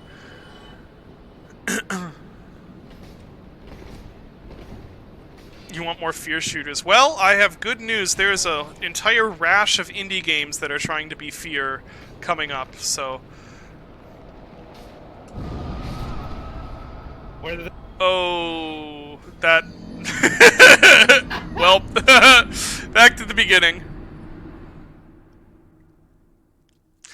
So there is a rhythm. I think the combat in Doom 3 is actually pretty well designed. Give or take. Some of it gets, maybe as you get further on, it gets a little more, like, rote. But, I like how it takes place almost entirely in enclosed spaces, and not very large spaces, so you have to be really aware of how much space you have to move and exactly when you can fire and when you need to dodge enemy attacks and stuff. So for me, it feels extremely satisfying because every action you're doing feels like it has a strategic purpose. Which maybe is why people don't like Doom 3, because if you want to, like, do more of, like, the Doom 2016 thing of, like, just constant movement and just, like, moving everywhere and shooting and stuff, it doesn't really do that. It's more of, like, it's a little more... I mean, it's not like a strategy game, but there's more to... Since you're fighting in these enclosed spaces, you have to be aware of, like, when enemies attack, what, you know... what options you have for breaking line of sight if you need to, what movement options you have, all stuff like that. This is all, stuff that most people who play shooters are just doing subconsciously. You're just thinking about, you're not really actively thinking about that, but I think for me, games that do stuff with that and have to take that stuff into consideration, I end up enjoying more. And that's why I like Doom Eternal so much, because Doom Eternal is like built around thinking about, maybe not all those same specific things, but around having to think about all this stuff as you're playing. Dryda brought up a good point where, like, Doom 3, shotgun memes aside, all the early weapons are really good, like, workhorse weapons, and the later weapons are, like, super fun to use and really strong, but they're very limited. So you have this nice balance of, like, oh, here's my, like, meat and potatoes weapon, and oh, this room's gonna be difficult, so I'm gonna bring out the rocket launcher. Yeah, there's one weapon that kind of breaks that, which is the plasma gun. Yeah. I'm I may be a little biased just because I like how the plasma gun looks and sounds in that game. It's so good, yeah. But I'm a little okay with it. Yeah. Oh, the plasma gun in Doom 3 is glorious. I think I think everyone can agree on that being a really fun weapon, and at least 50% of that is just how good the sound design for the reload is. Yeah. But yeah, I agree with that. It's like, most of the weapons are either somewhat weaker or have limitations, but they're workhorse weapons, or it's like the rocket launcher, where you can't use the rocket launcher all the time unless you want to die. Or Yeah. the chain gun, generally has somewhat limited ammo, at least compared to the other weapons, but it's powerful. When you know, like, oh, this is a good time to bring out the chain gun, and you kill a whole bunch of enemies with it, it's so good. The chain gun's really... That one also has, I feel like maybe a little bit underrated reload sound. Because while the plasma gun is glorious and has glorious sound design, I think actually the chain gun is just as good. The way you reload it, and it does that, like, clicking of the barrels turning back into place. So, it's real good. Doom 3, underrated. Underrated game. I saw someone at one point say, and I think this is actually an interesting way of looking at it, where they were like, Doom 3 is a terrible Doom game, but it's a very good Half-Life game. And I don't know that I necessarily agree with that. I think it's a good Doom game in the sense of it's taking Doom ideas. So Doom, the Doom's version of Run, Think, Shoot, Live was Scary, Dark, Fast, right? Or it's and we always talk about Doom as in the fast part, and that's kind of the direction modern Doom has gone, and that a lot of the Doom modding scene has gone, and a lot of games that follow in Doom's footsteps have gone, and there's nothing wrong with that, but I think it's also legitimate for Doom 3 to have also thought about the dark fast, or the scary dark part. if that makes sense. It's like they took the parts of Doom where like the room's lights turn off and a door opens and a bunch of imps come out and made that into a whole game. Yeah. Oh, that was a loop past. Yeah, basically. And it's it's not exactly like the originals, but what I've always maintained is 2016 and Eternal are not much like the originals either. Like they've taken one part of it and run with that, and there's nothing wrong with that. I think Doom Eternal is one of the best shooters of like the past decade. Like it's incredibly good, but I also don't think it's fair to have this sort of revisionism of like, oh, Doom was never a horror game. Well, release Doom totally was a horror game. Like, people were terrified of Doom, and it sounds crazy now because it's like, funky MIDI music playing and colorful graphics and shooting guys and stuff. But at the time, that was what a horror game looked like.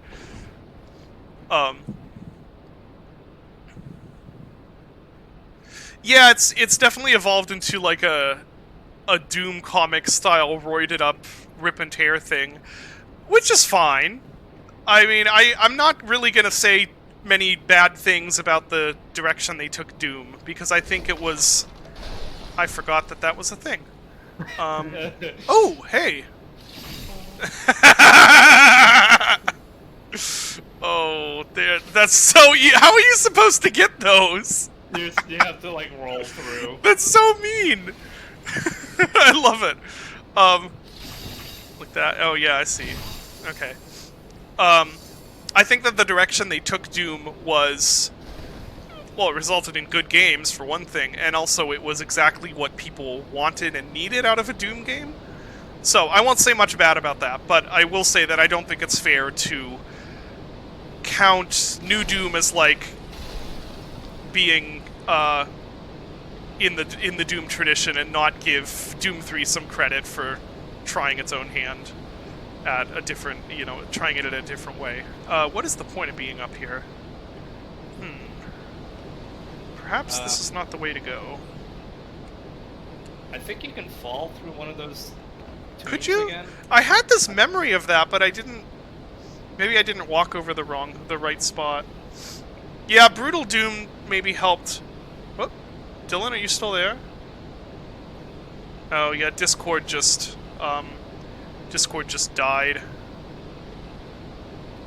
There we go.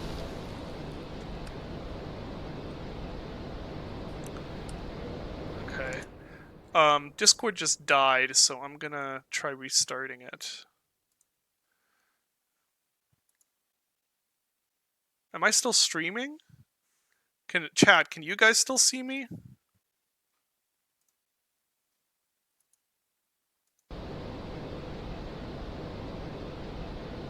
Yeah, you can. Okay, it must just be Discord then.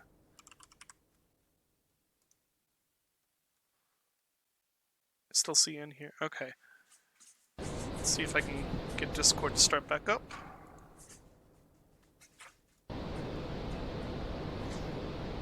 Yeah, yeah, it seems like Discord is is borked.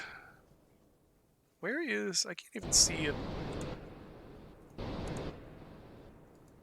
No! Click on the right thing. Discord status. Oh, yeah, Discord is down. Okay. No, this says all systems operational. That's weird. Huh. Yeah, Discord status says it's okay, but I can't connect for some reason. But you guys can still see me, so it's not my internet. Let me see if something else works, like Twitter or something. Yeah, it's not my internet. My browser still works. Okay, well, I guess we'll just... I'll leave Discord turning on and see if it reconnects. We talked a little bit about the PC gaming show. I mean, there's not much to say other than, we're gonna We're gonna have some exciting updates about Gloomwood and some exciting updates about Dusk and exciting updates about all the other games, but I don't work on those, so I don't care. Hop on IRC. I don't even know how else Dylan and I could get in a call.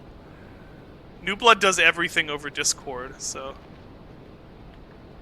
Let's see if this thing will... There we go.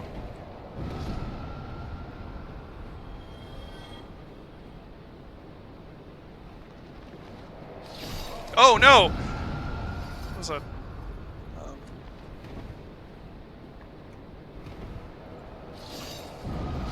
Oh, wait, this is...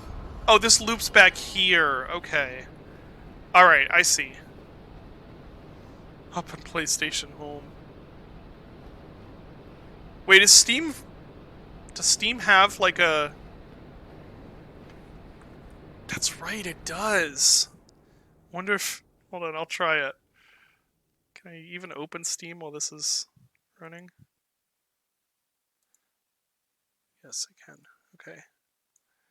Let's see if this will work. Oh, he's not online. Yeah, Dylan's not online on Steam. Oh, I'm not online either. That's actually... Why am I set to invisible? That's weird. Okay, no, Dylan still isn't online.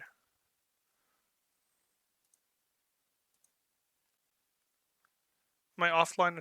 No, no, Discord is... I can't connect back to Discord. I don't know, are you... Dylan, are you on Discord? Because maybe it is something going on with me. Let's try opening it up again.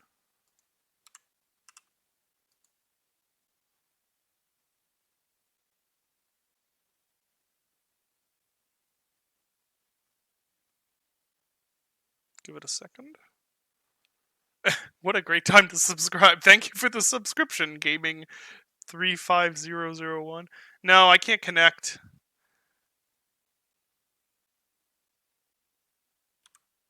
No, all my internet works except for Discord. Dylan, if you're watching this, you could, if you go online on Steam, we could try doing Steam voice chat. Which would be pretty funny.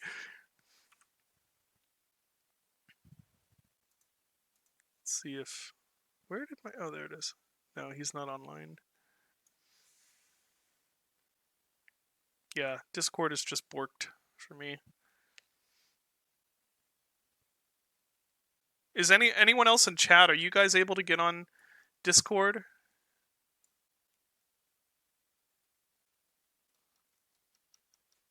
Steam voice chat.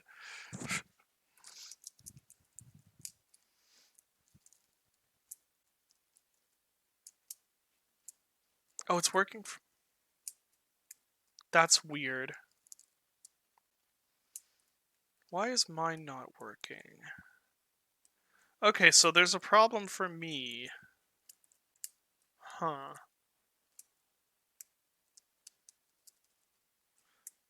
What could that be?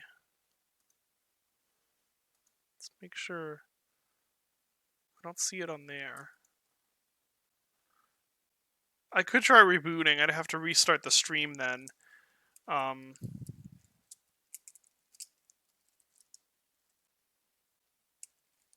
Yeah, I'll try making sure it's stopped in Task Manager, I guess. It should be. But you never know with these things. Whoa! What happened? There we go. Yeah, I don't see it in Task Manager.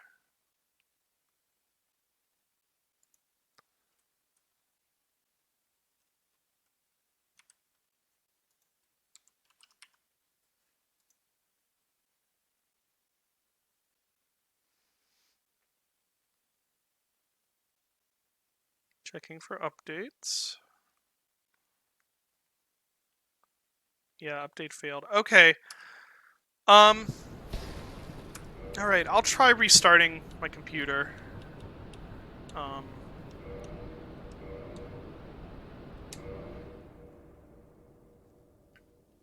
Yeah, I don't know. This has never happened before. Maybe it's some weirdness with streaming, or I don't know.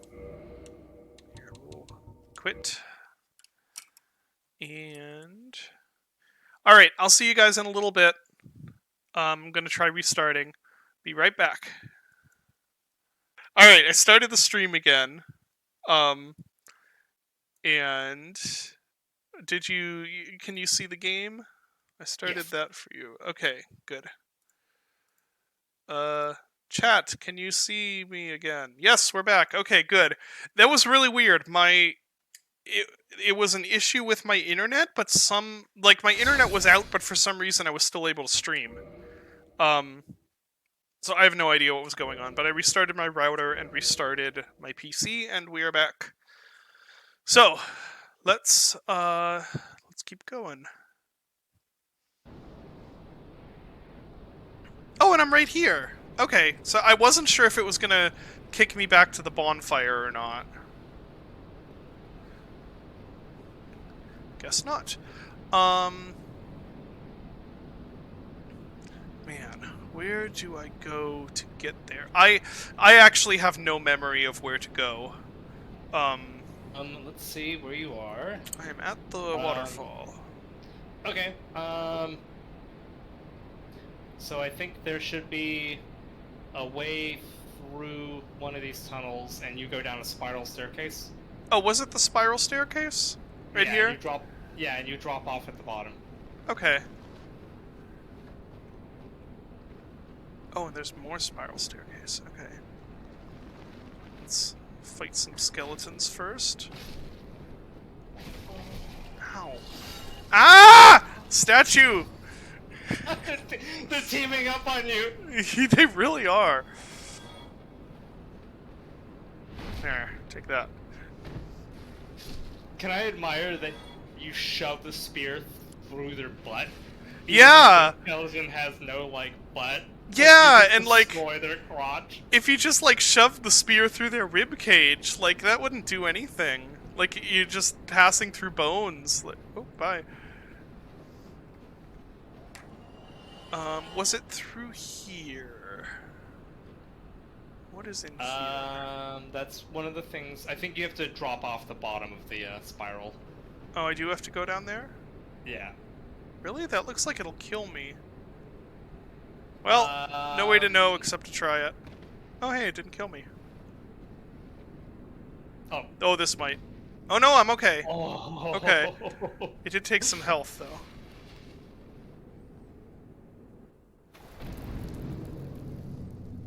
Oh. What the heck? What the heck? Oh, it's Vemos. Oh, this is good, actually. Oh, is it? This is... It's like a skeleton Cthulhu monster. Oh! What is that voice? Yes, they did not change his this voice work from the original, and his voice work from the original is that. But why? That sounds like someone that's like someone talking in a headset mic. Yeah. That's... Oh, is he a smith? Yes, he is. Oh. Why, you have an ember, do you? What? I don't deal with that kind. What's gone wrong with embers these days? What is that? It's like a corrupted vocal sample. It probably is. That's great. I don't really need to do any. What do you have to... Well, of course he sells bones. What was that about? Okay, bye. So yeah, he gives you a bonfire and opens up a shortcut. Okay. This Wait, is this the uh, place with the bone wheels? Oh, no, it is! Oh, no! No!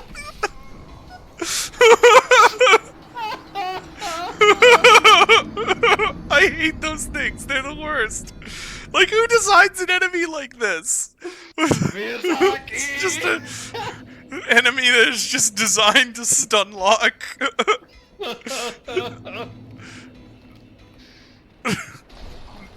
Oh, no, no, no, no, no! Let me out of the stun lock! Okay, thankfully they don't take many hits. Their design is so funny, too. They look so derpy. Yeah. That's the best thing about these games, Here we is that, go. like, the funnier an enemy's design is, Oh, no. the more you Oh, have no! to be, like, careful about them. Yeah. Like the stupid mushrooms. Okay. You get killed. Where are the other ones? There's one.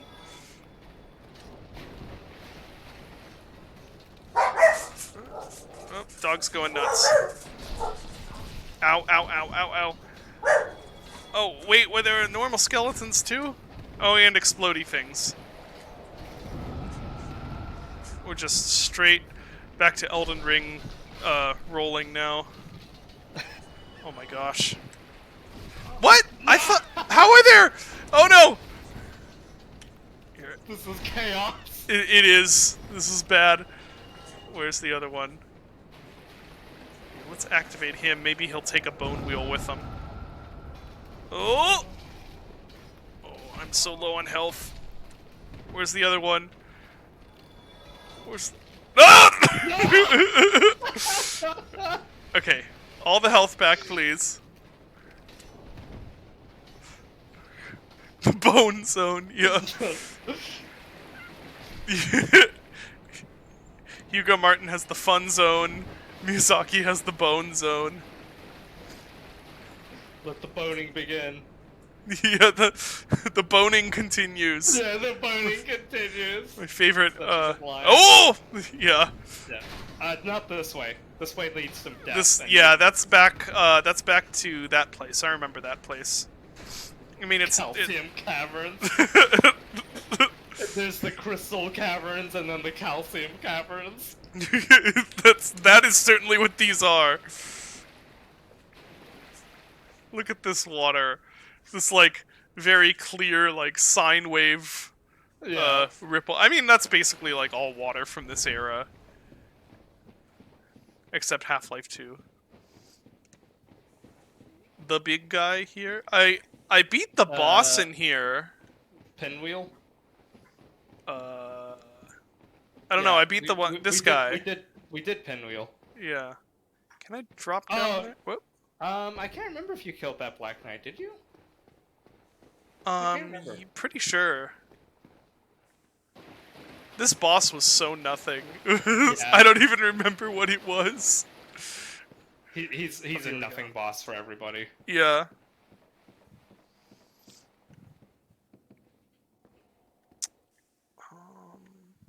Oh, there's another ladder here. Okay, so I think... Alright, now we follow the prism stones. Yeah. These are not ones I left, right? No. Oh! I did say follow the prism I was! There was a prism stone there! Oh no, I have to go through the bone zone again. Yep.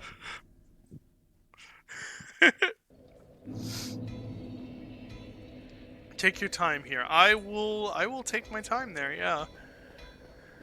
Oh, should I just try running through? Let's see, I have to go this way. It's just, oh, there's a guy. Oh no! Oh! Look, you just have to play this like a asteroids. Yeah. Dog, that's not helping me right now. Oh no.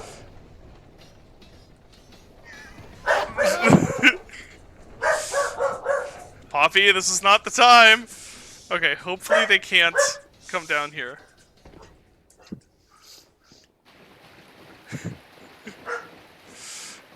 Okay, that actually... I followed the wrong prism stone. Yeah, I guess so. What is crazy to me about this is that there was a jankier version of this game. Yes.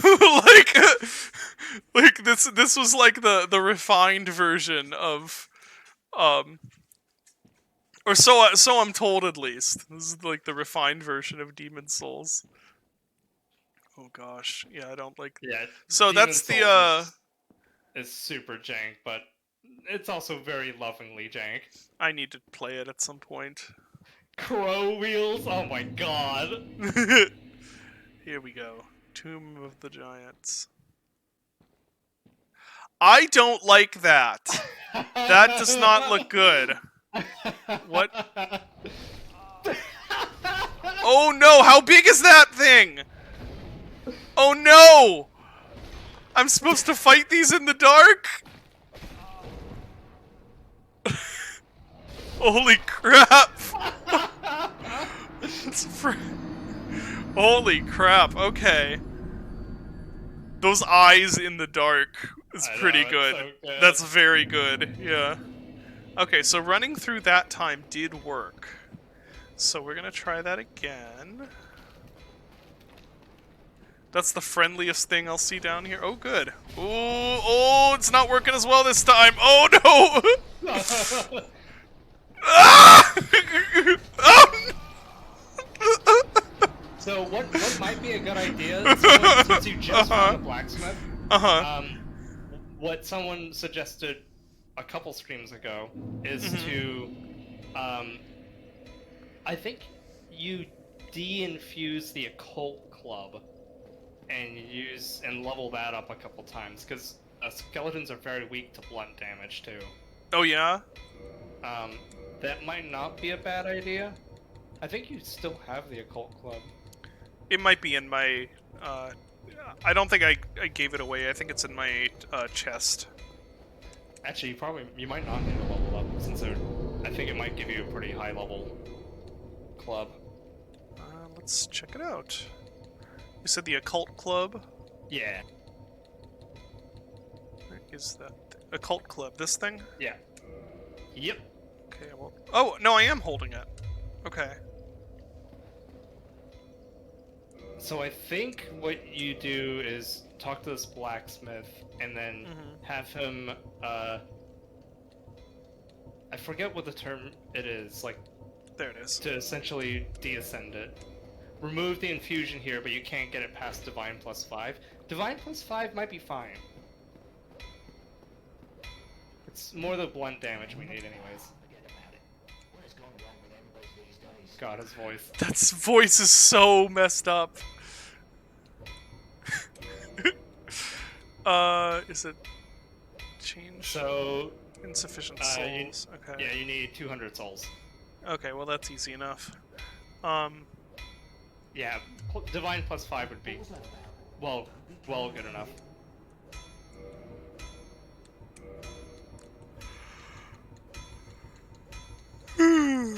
Tired. Well, I'll need more to level it up, so I'll use one of these.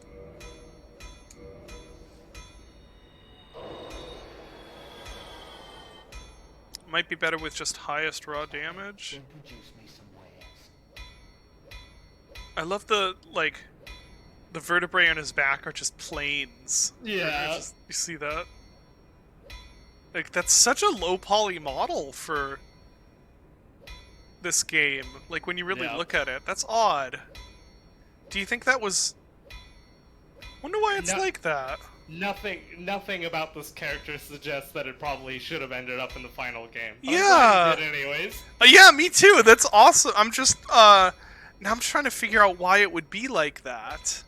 Like, look at it. His ribs aren't even geometry. It's like a cutout texture. Yeah. Huh. That's interesting. I wonder what the story is behind that.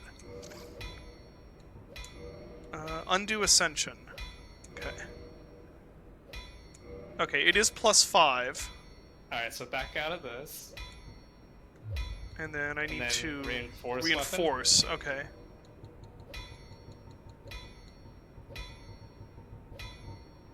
Where'd it go? Oh, not reinforce, right? I need to make it divine, right? It's already divine. Oh, is it? I thought it was occult. No, it's divine now because you unascended it. I'm confused. How is it? Because if you uninfuse an occult weapon, it becomes a divine weapon. Huh. Okay.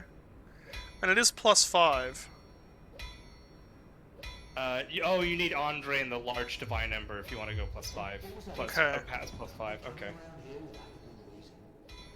Oh my gosh, everything about... I am fascinated by this. Like... Oh, look at the bones on his shoulder, too. Those are also, like... not really geometry... Or they are, but, like... There's no... Oh, this is so weird. I am so confused by this. Like, was he an asset from another game? Not that I know of. Let me see. Huh. Yeah, I'm sure, okay, I'm sure no one else cares as much about this. I'm just like, why would he be like this? Rushed development? Well, see, that's the... Maybe rushed development. I don't know. This doesn't even...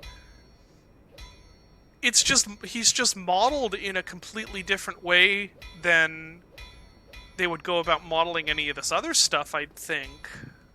He is voiced by Daniel Flynn, who also voiced Solaire and Giant Blacksmith. What happened to his audio files? Yeah. Yeah, maybe it's... Maybe he didn't have time for another pass or something? Or Huh. maybe someone like really botched the sound. Like, I don't know, man. Well, I mean, the sound... Yeah, okay, the sound is its own separate weird thing. I'm just, like, weirded out by... He's, like... He's modeled like a PS1 character, almost. When you really look at, like, the... Like, the amount of geometry that they're trying to save on, like, his ribs Yeah. and stuff. Maybe not Maybe- PS1, but maybe, like Maybe he's launch like an PS2. Maybe it's like an early model in the game. Like, Oh yeah, in maybe it the was game like... Well, development. how long was this in development for? I don't know. It at least... Yeah, that's so weird. I would love to know the story behind this. Like, why his audio files are like that, why his model is like this. I desperately want to know the story behind that character. Like... the PlayStation... yeah! You're right, it's exactly that. It's the... okay, so we're gonna... Let's see how this club does. Oh, you know what? Hold on. No, I shouldn't have second-guessed myself. Oh no! Oh, no! Oh Yeah, no! this is... No, that...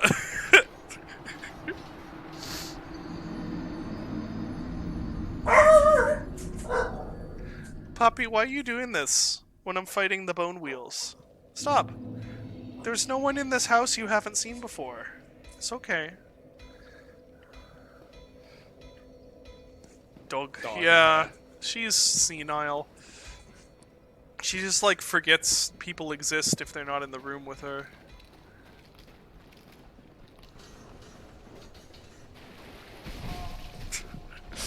This area is so rude. It's so rude. Oh no. Oh no. Okay. Alright, just run, run, run, run, run. Hopefully the twisty turns in the tunnel will keep them from doing anything.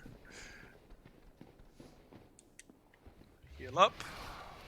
Can I go along here? No, I think I just have to drop in. Maybe there's a better way to drop in. I don't know. It's really cool how this is like a giant casket. Yeah.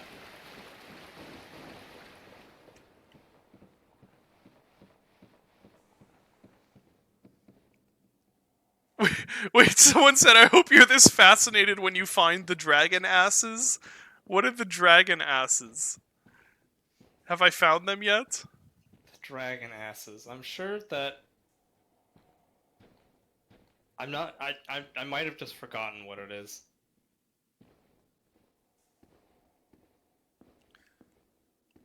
More unfinished models. See, that's the thing about that guy. He doesn't look unfinished to me. He looks like he was designed for a different generation of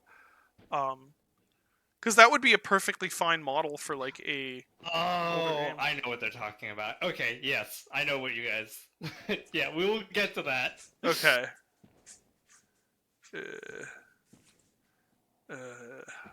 I'm gonna spend another Estus just to make sure I'm at full. Oh wait, I have an idea. Oh, that was cool looking.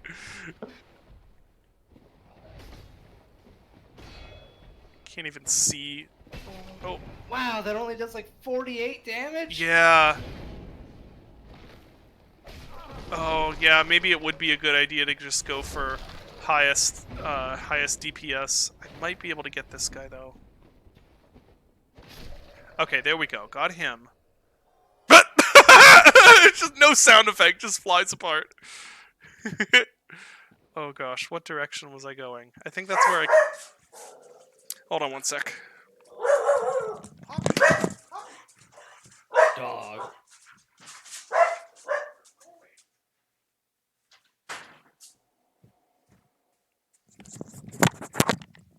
I'm just gonna let her out of the office. So maybe I'll try this, although then they'll just resurrect, won't they? No, things don't resurrect down here. Oh, really? How come? There's no necromancers. Oh, right, okay. Oh gosh. This is a really cool section.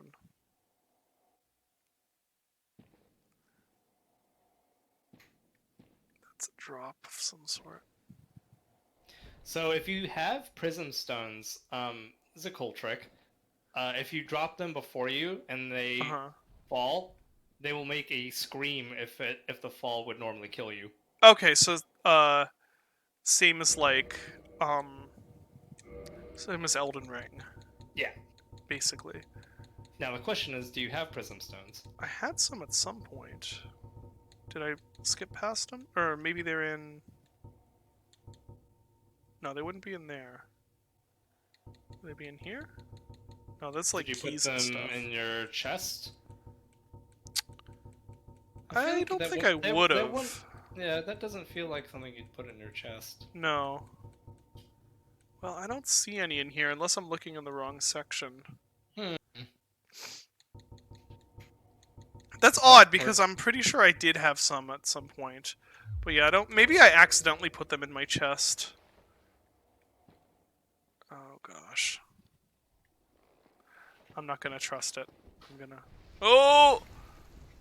Maybe I should have trusted it.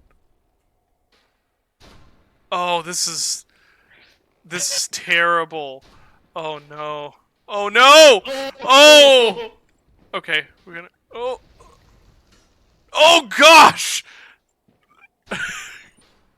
Oh, that's a ledge. Okay, you know what? Oh, this does way more damage. Yeah. Oh my god. Oh!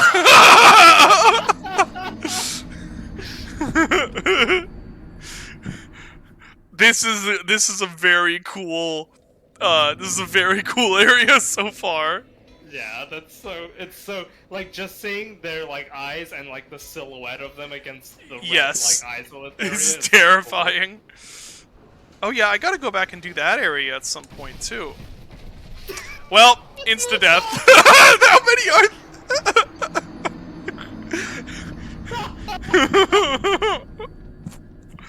This is what I mean, where it's like, I can't be mad at any of the deaths in these games, because they're either, like, fair, or they're so absurdly unfair and goofy that, like...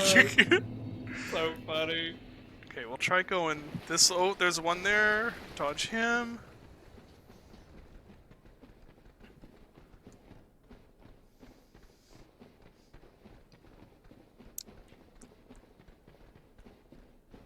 Yeah, that's something that a lot of modern games have... I don't think I can go over there. Really shied away from is ever having anything that's in, like, total pitch black darkness. I'll tell you why, because when we did that for the Gloomwood demo, everyone got mad! Did they get mad? I thought people really liked that segment, didn't they? Yeah, well, it's like Tomb of the Giants. Like half the people thought it was amazing, and half the other people were like, "It's too damn dark." That's the wrong one. I just Yeah. remembered. Doing this is so evil. This is a great example of this game, the design in this game just not giving a fuck. Yeah, At not giving a single one. not ceding any ground. Okay, so I actually liked using the this thing. Get some... Oh, I didn't have as much time as I thought. Shoot. Man, that is so much damage. Bloop! Yeah, this does really good damage. Okay. So once again, the Black Knight sword coming in clutch. Half the people are right. I mean, I don't think there's any way we would be doing a VR version of Gloomwood. There was way too much to that game. Maybe I don't know. Definitely not. definitely not right now. We're Yeah. just focusing on finishing the base game. Okay, I need to know if this is. Oh, okay. So it's like a drop. I wonder if I can drop down onto that. Is that the lantern? No. Okay. Oh, that's a skull. That is. Yeah. Ooh.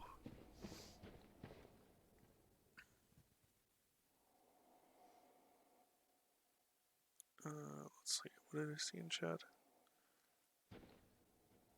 What part of Gloomwood? What are you talking about? Are you talking about? Oh, the darkness darkness. The demo. part? The sewer like, part. The sewers. Yeah. It was controversial. And this is, yeah, there's that part. The demon ruins. Oh gosh. How are we gonna do this? Well, I just need to be better, don't I?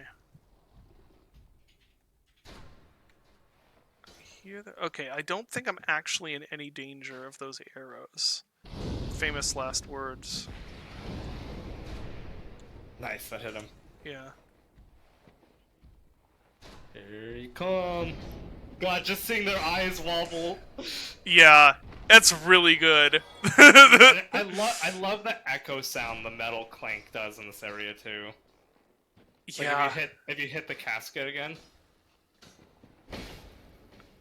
Oh. Yeah, you can hear it. Yeah, I hear that. It's Okay. so cool. Can I go get that? Well, he was over there. He must have been standing on something. What is that?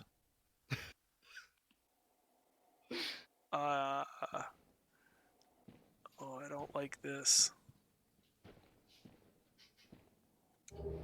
Okay, it was just a soul. That was not worth it.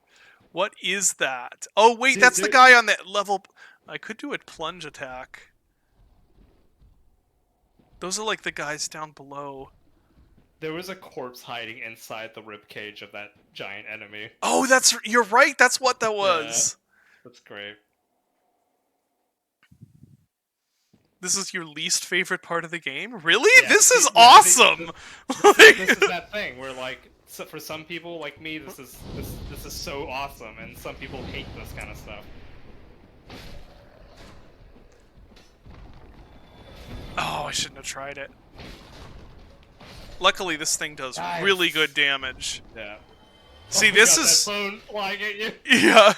The parts like this, where the game is just being super, super evil to you. Oh, I'm completely disoriented now. These are actually my favorite parts of the game.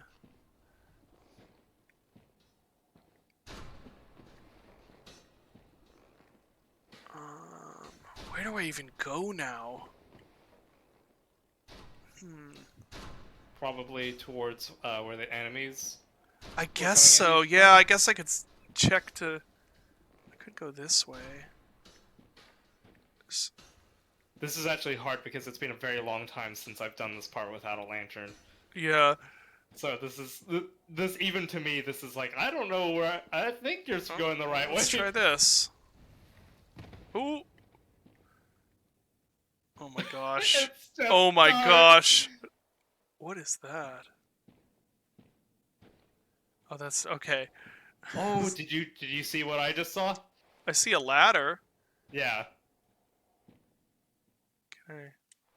I can climb down it. I see where that ladder goes. There's a bonfire there. Oh, but I don't trust this game to have that bonfire path be unobstructed by something horrible. Oh, okay. All right, we're good. Oh, that was cool seeing it light up like that. Oh, it's gotta be pretty linear, right? There's no way they could design this to not be pretty linear. Uh, I mean, I guess they could. They are, like, super, super evil. I completely get, like, I think Miyazaki talking about, like, he's a masochist, not a sadist, like, makes complete sense to me. Yeah. Because everything about this is, like, everything about this game is designed for it to be like, ah, yes, hurt me more. Like, oh, no. Oh, I need a lantern so bad. Oh, there's a ledge there! This is so cool, though. I don't think...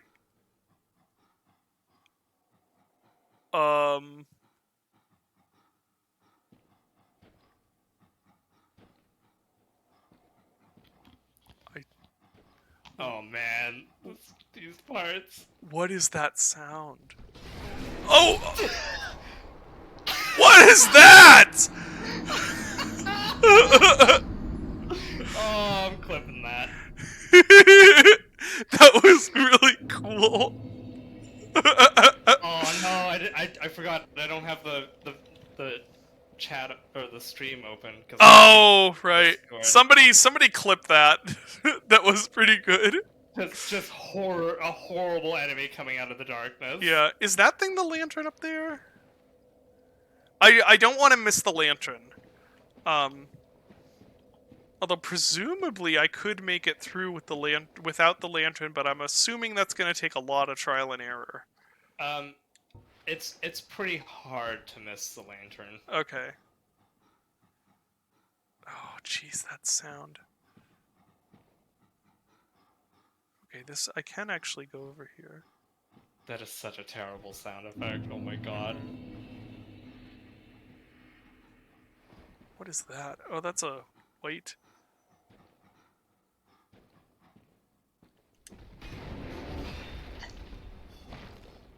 Oh, jeez. Oh, that thing's horrible. Oh no! Where am I? Oh, I fell. What is Wait, this? that might be the lantern. No, it's No, it's not. Oh, there's a lot of Might be things. the lantern. Skull Lantern! I got it!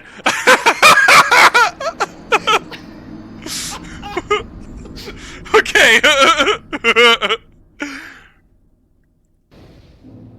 Bone dogs. That's okay. Let's equip that thing. What is this? I haven't used that at all. Where's the skull lantern? Did I go past it without? No, it's a weapon. Oh, it's a. Seriously? Okay, of course it's a weapon. Why would I assume that? Let's see what the description is. Of the Catacombs Necromancer. Droops, okay. Oh, it's supposed to be a light-devouring domain of death. Okay. So it's not just video game logic. So you have to hold it out like a shield to use it. Oh, that's cool. That's a really cool way of doing it, actually.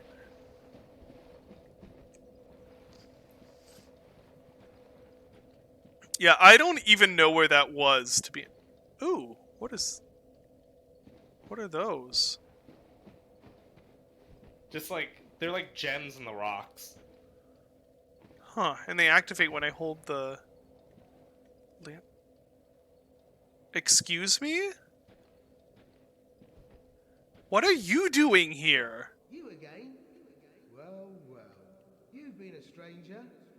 Oh, good to see you well, mate. All right. There's a fine stash of treasure right down that hole. I found Okay. it first, but in any case. I know exactly what happens here. I've seen the memes.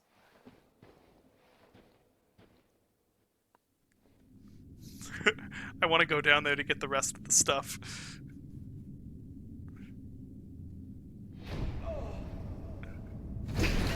Why are you like this, Patches? He just is. This is what I do, my friend.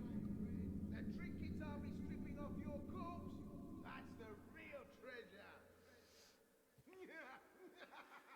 Nyahahaha, he says. Yeah, so amusingly, this is where you get the skull lantern, but you were thrown. I was into thrown in anime. here, yeah.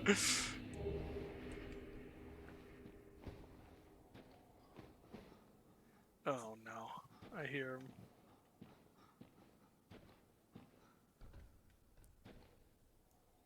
The zone is so messed up. I love Yes, it. it is. Hello, who are you? You're no hollow, are you? Thank goodness. Please be careful. There are two fierce they were once brave knights. Who would let such strong spirits be hollowed so? Heavens. How have you been surviving down here? This is like a place of horror and sadness. Okay. Oh. Oh.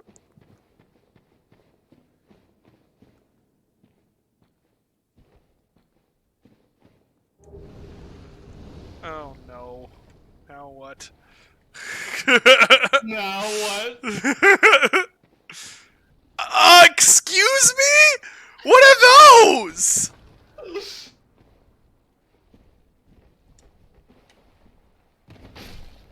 What is this? It's just like a giant tower of bones and terror. What, you've never seen a giant bone tower? I mean, on my wedding night.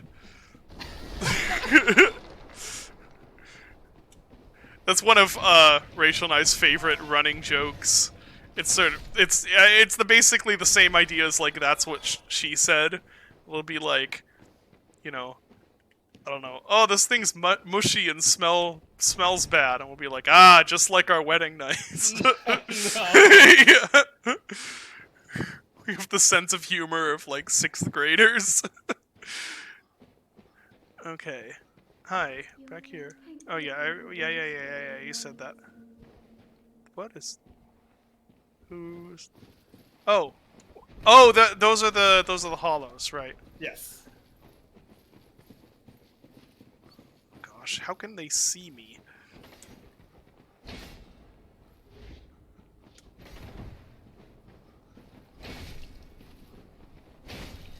Yeah, no, you're not gonna get that off. You are going to die. Watch out killing her, because I think she gives you something if you kill her escorts. Okay.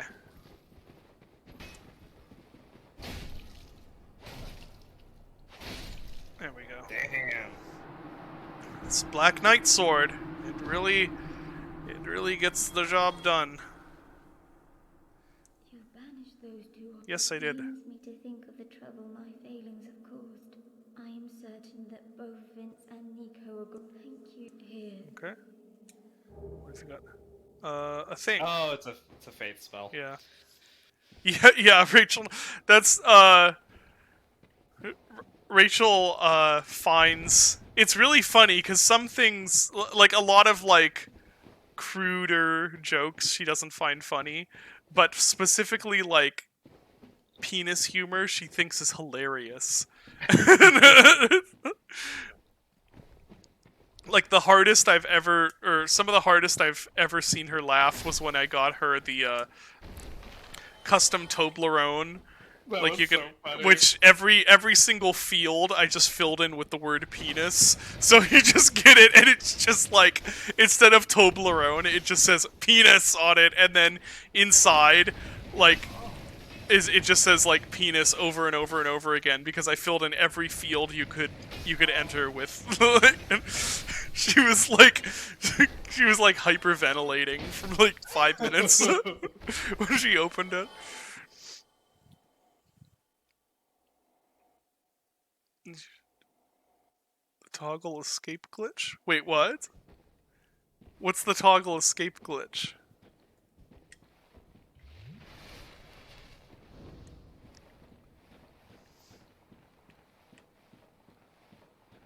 Don't you have enough? Maybe I do. Yeah, I should try that. Excuse me. Okay. Try attacking head. Yeah. Fucking Elden Ring. Is this a shortcut back? I don't know, because last time I came through here, yeah, that's the, no, that's the bonfire I lit. Going over here goes to,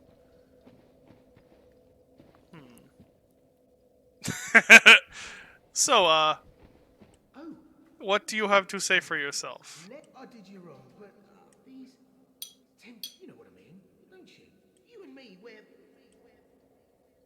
Sure, I forgive you, you bastard. A second chance, I had a feeling you'd understand. But, if I were in your shoes...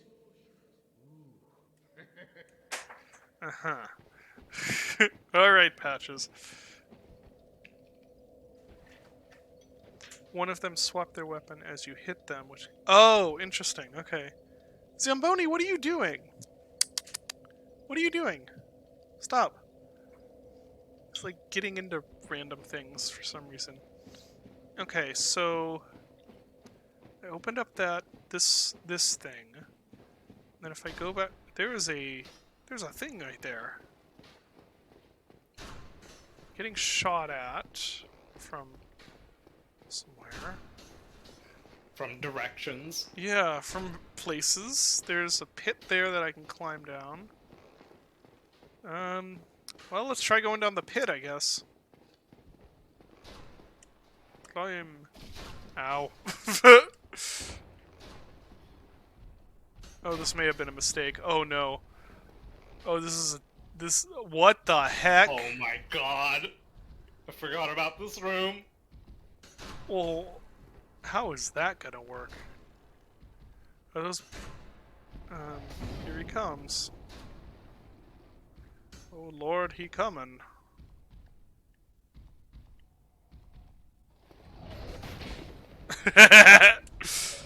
Goodbye, David. Okay, this, I saw that going better than it actually went. This is gonna get spooky, The suicide run. Okay, so what I'm gathering here is that I should not have gone into that room. Welcome to Calcium Con.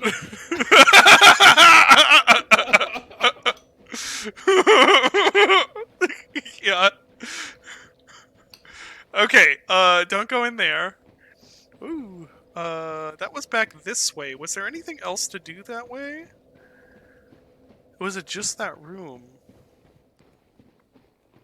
Let's look. So, I think it was just that room. Okay, I'm not going down there then. I'm gonna go back in here. You have pyromance. Yeah, I do. Would it... Oh, hi.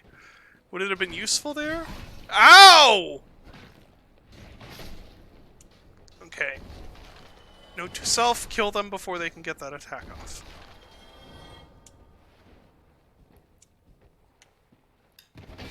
There.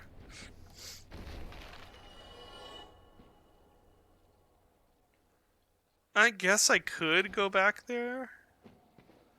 I don't know. I do have fire bombs, and I do have pyromancy. I guess I could try it. There's no reason not to try. Yes. Pyromancy is the answer to and reason for most of life's problems.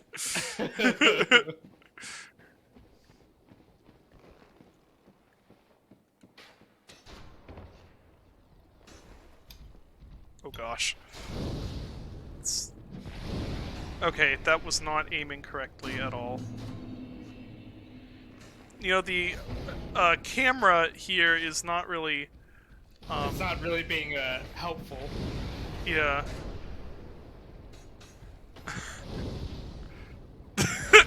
How is... How is that a camera angle? Okay, pyromancy is not working very well here.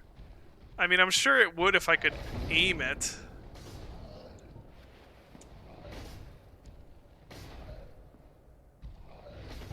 The answer to this room is to look and then walk away. Yeah. I have met the bone doggies, yeah.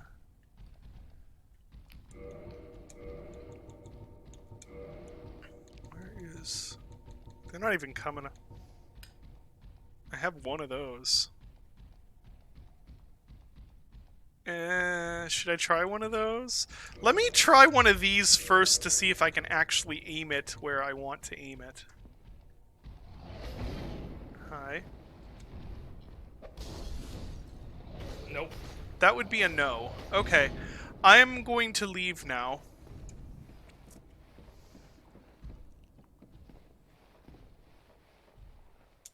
I don't think that room's gonna work out. That's what I think. I don't think I could lock onto him. It kind of hit the roof anyway. Even all the way up to Elden Ring, it's really hard to hit enemies directly below you, or directly above you for that matter, too. Killed them, right? Yeah. So many bones down here. It's really funny that it's like really dark, and then the lantern is just like Oblivion Bloom. Yeah. Oh, there is there's one fairly major item in there. Well, for the sake of... Zamboni, you are losing your mind. What are you doing? He found one of my hair ties and is just trying to kill it. Hi. Yeah, I know, Kraken. You exist too. Do you want to say hi to the people? Say hi to the people, Kraken. I know you hate this. You hate this so much, huh? Yeah. Hi. Here, go play with Zamboni. Yeah, for the sake of the stream, tell me what it is, I guess.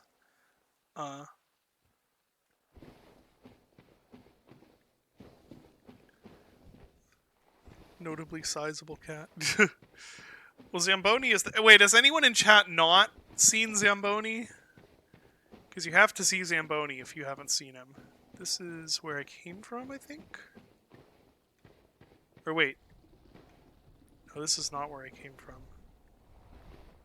You haven't? Okay, well, I will... as soon as I take care of this thing, I will... Oh, there's something there that's alive. There's some... Oh, okay, it's that.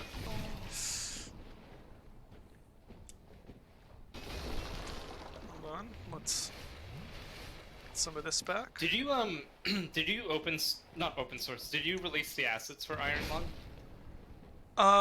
No, but people, people, like, you know, hacked it and got all the stuff. Yeah. There's this other, this developer that I follow, Entropy. He decompiled it, and he's just, like, looking at the title screen and, like, the scene that you made it in and stuff. Oh, yeah, people, like, went in there and grabbed everything, which was fine, I don't care. Somebody... Sorry, what were you saying? I was just saying, he's doing it, like, lovingly. He's like, well, he's got so much atmosphere out of, like, 3 objects in the scene. that scene just has, like, the blood water, the rocks in the background, and the sky, the starry background. Yeah, that's my only qualm is that everyone decompiling Iron Lung is gonna see how, like, hacked together the whole thing is. But maybe that's part of the fun. I don't know. Alright, let me grab Zamboni. Hold on. Hey, Zamboni.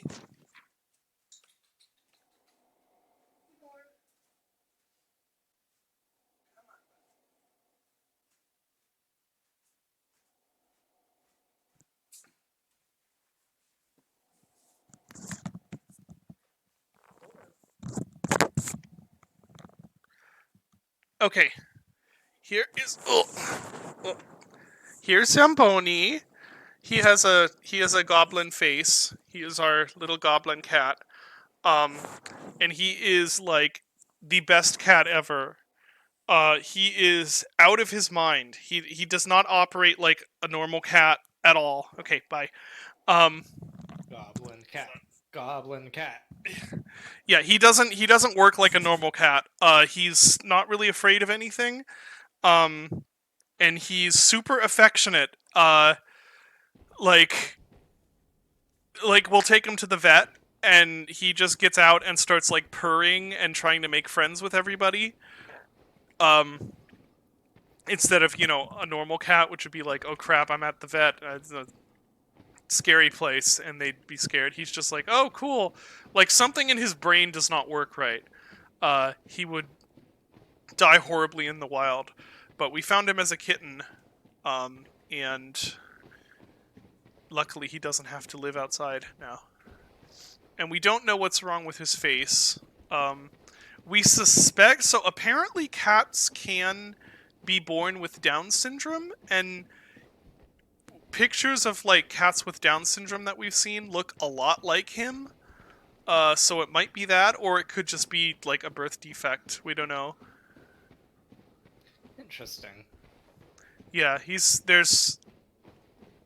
and he's got all sorts. Unfortunately, he has all sorts of like nasal problems and stuff too, because his his face is not shaped right.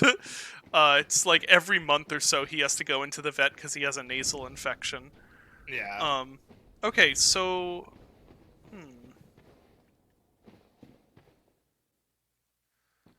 let's go this way. Actually, I think that's where I should be going. Yeah, I don't think I've ever noticed that the blue flares only show up if you have a light item. That's interesting. Yeah, I wonder if they were supposed to like help guide you or something. But why would you need them? Yeah, if you I'm not have a sure. light item? It's interesting.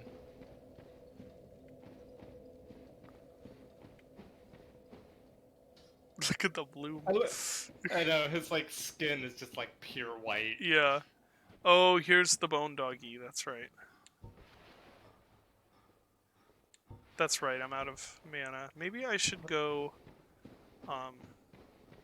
Because I'm right here, right? Isn't? Yeah, there's the ladder. Yes. I'm just gonna go rest at that. More like down to be a friend. Yeah, he's a very good cat. He's our. Not that we have favorite pets, but he is definitely our favorite. Just because he's so like, he's just so weird and different. I'm gonna go get a glass of water. I'll be back.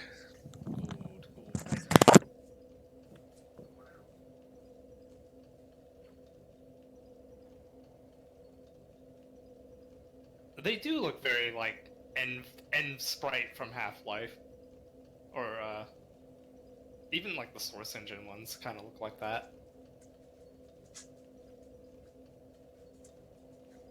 I haven't done like, it's been a while since I've done my Friday streams. Like we were doing the Thief 3 streams, and then we did that System Shock 2 stream. And I never finished either of them. We got pretty far into Thief 3. I think we only have like 2 more levels or so. I still Alright, have I'm back. all the save files for that. What do you have the save files for? I was saying, someone said Taffer stream, and I was talking about how it's been a while since I've done my like Thief 3 stream. Oh, that's right. You were doing that. Yeah, and forgot about actually that. got pretty close to being done with it. Like we were a couple levels away from the end. But then Gloomwood got really, really busy. Yeah. As it does. Oh, these you didn't watch before the before Dark Souls? Yeah, how long have New Blood streams been happening? A couple of years now, honestly. Is it a couple years already? Yeah. Wow. There he is. So this right here is if you've seen that GIF of the guy who raises the lantern. Is that where this happens? This is the spot. I've seen that one. Yeah. Okay, let's try this. That's cool looking. Let's try aiming a bit higher. There we go. That one got him. Yeah. Ooh, that did good damage. Oh, I thought Oh he my was... god. Oh, that's a ledge, that's a ledge, that's a ledge, that's a ledge, that's a ledge. Oh. A ledge of some sort.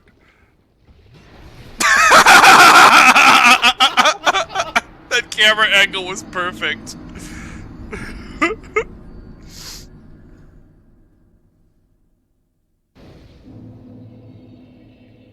Still want Thief 3 to be... what do you mean future-proofed? Do you mean like, Well, I've never played Thief 3. What's the state of it? Is it like one that's, doesn't run well on modern systems? You pretty much need, to use like a patcher. But I mean, Well, once you patch it, is it okay, though? it's okay is a definition. Okay, I see. So it's something that could definitely benefit from, like, a remaster. Well, yeah, probably. The thing is, it's a bit like Invisible War, where there's technical issues, and then there's like fundamental design issues. Right. And yeah, you can patch it, and it's still kind of jank That's even freaky. if you patch it. But it needs a lot of work. Ah, I knew that was gonna happen. Dang it. Let's try doing the double tap. Double tap worked out. Okay. Nice. It did take all of my... Well, not all, but it took a lot of my... charges? Casts? Whatever you want to call it. Oh. Oh, there's a bonfire down there. Huh. Oh, I hear another one.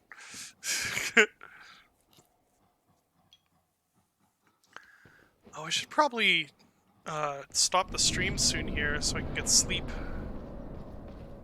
Yeah, Right sleep is here. overrated. Yeah. There he is. What? What? Are you serious? Okay,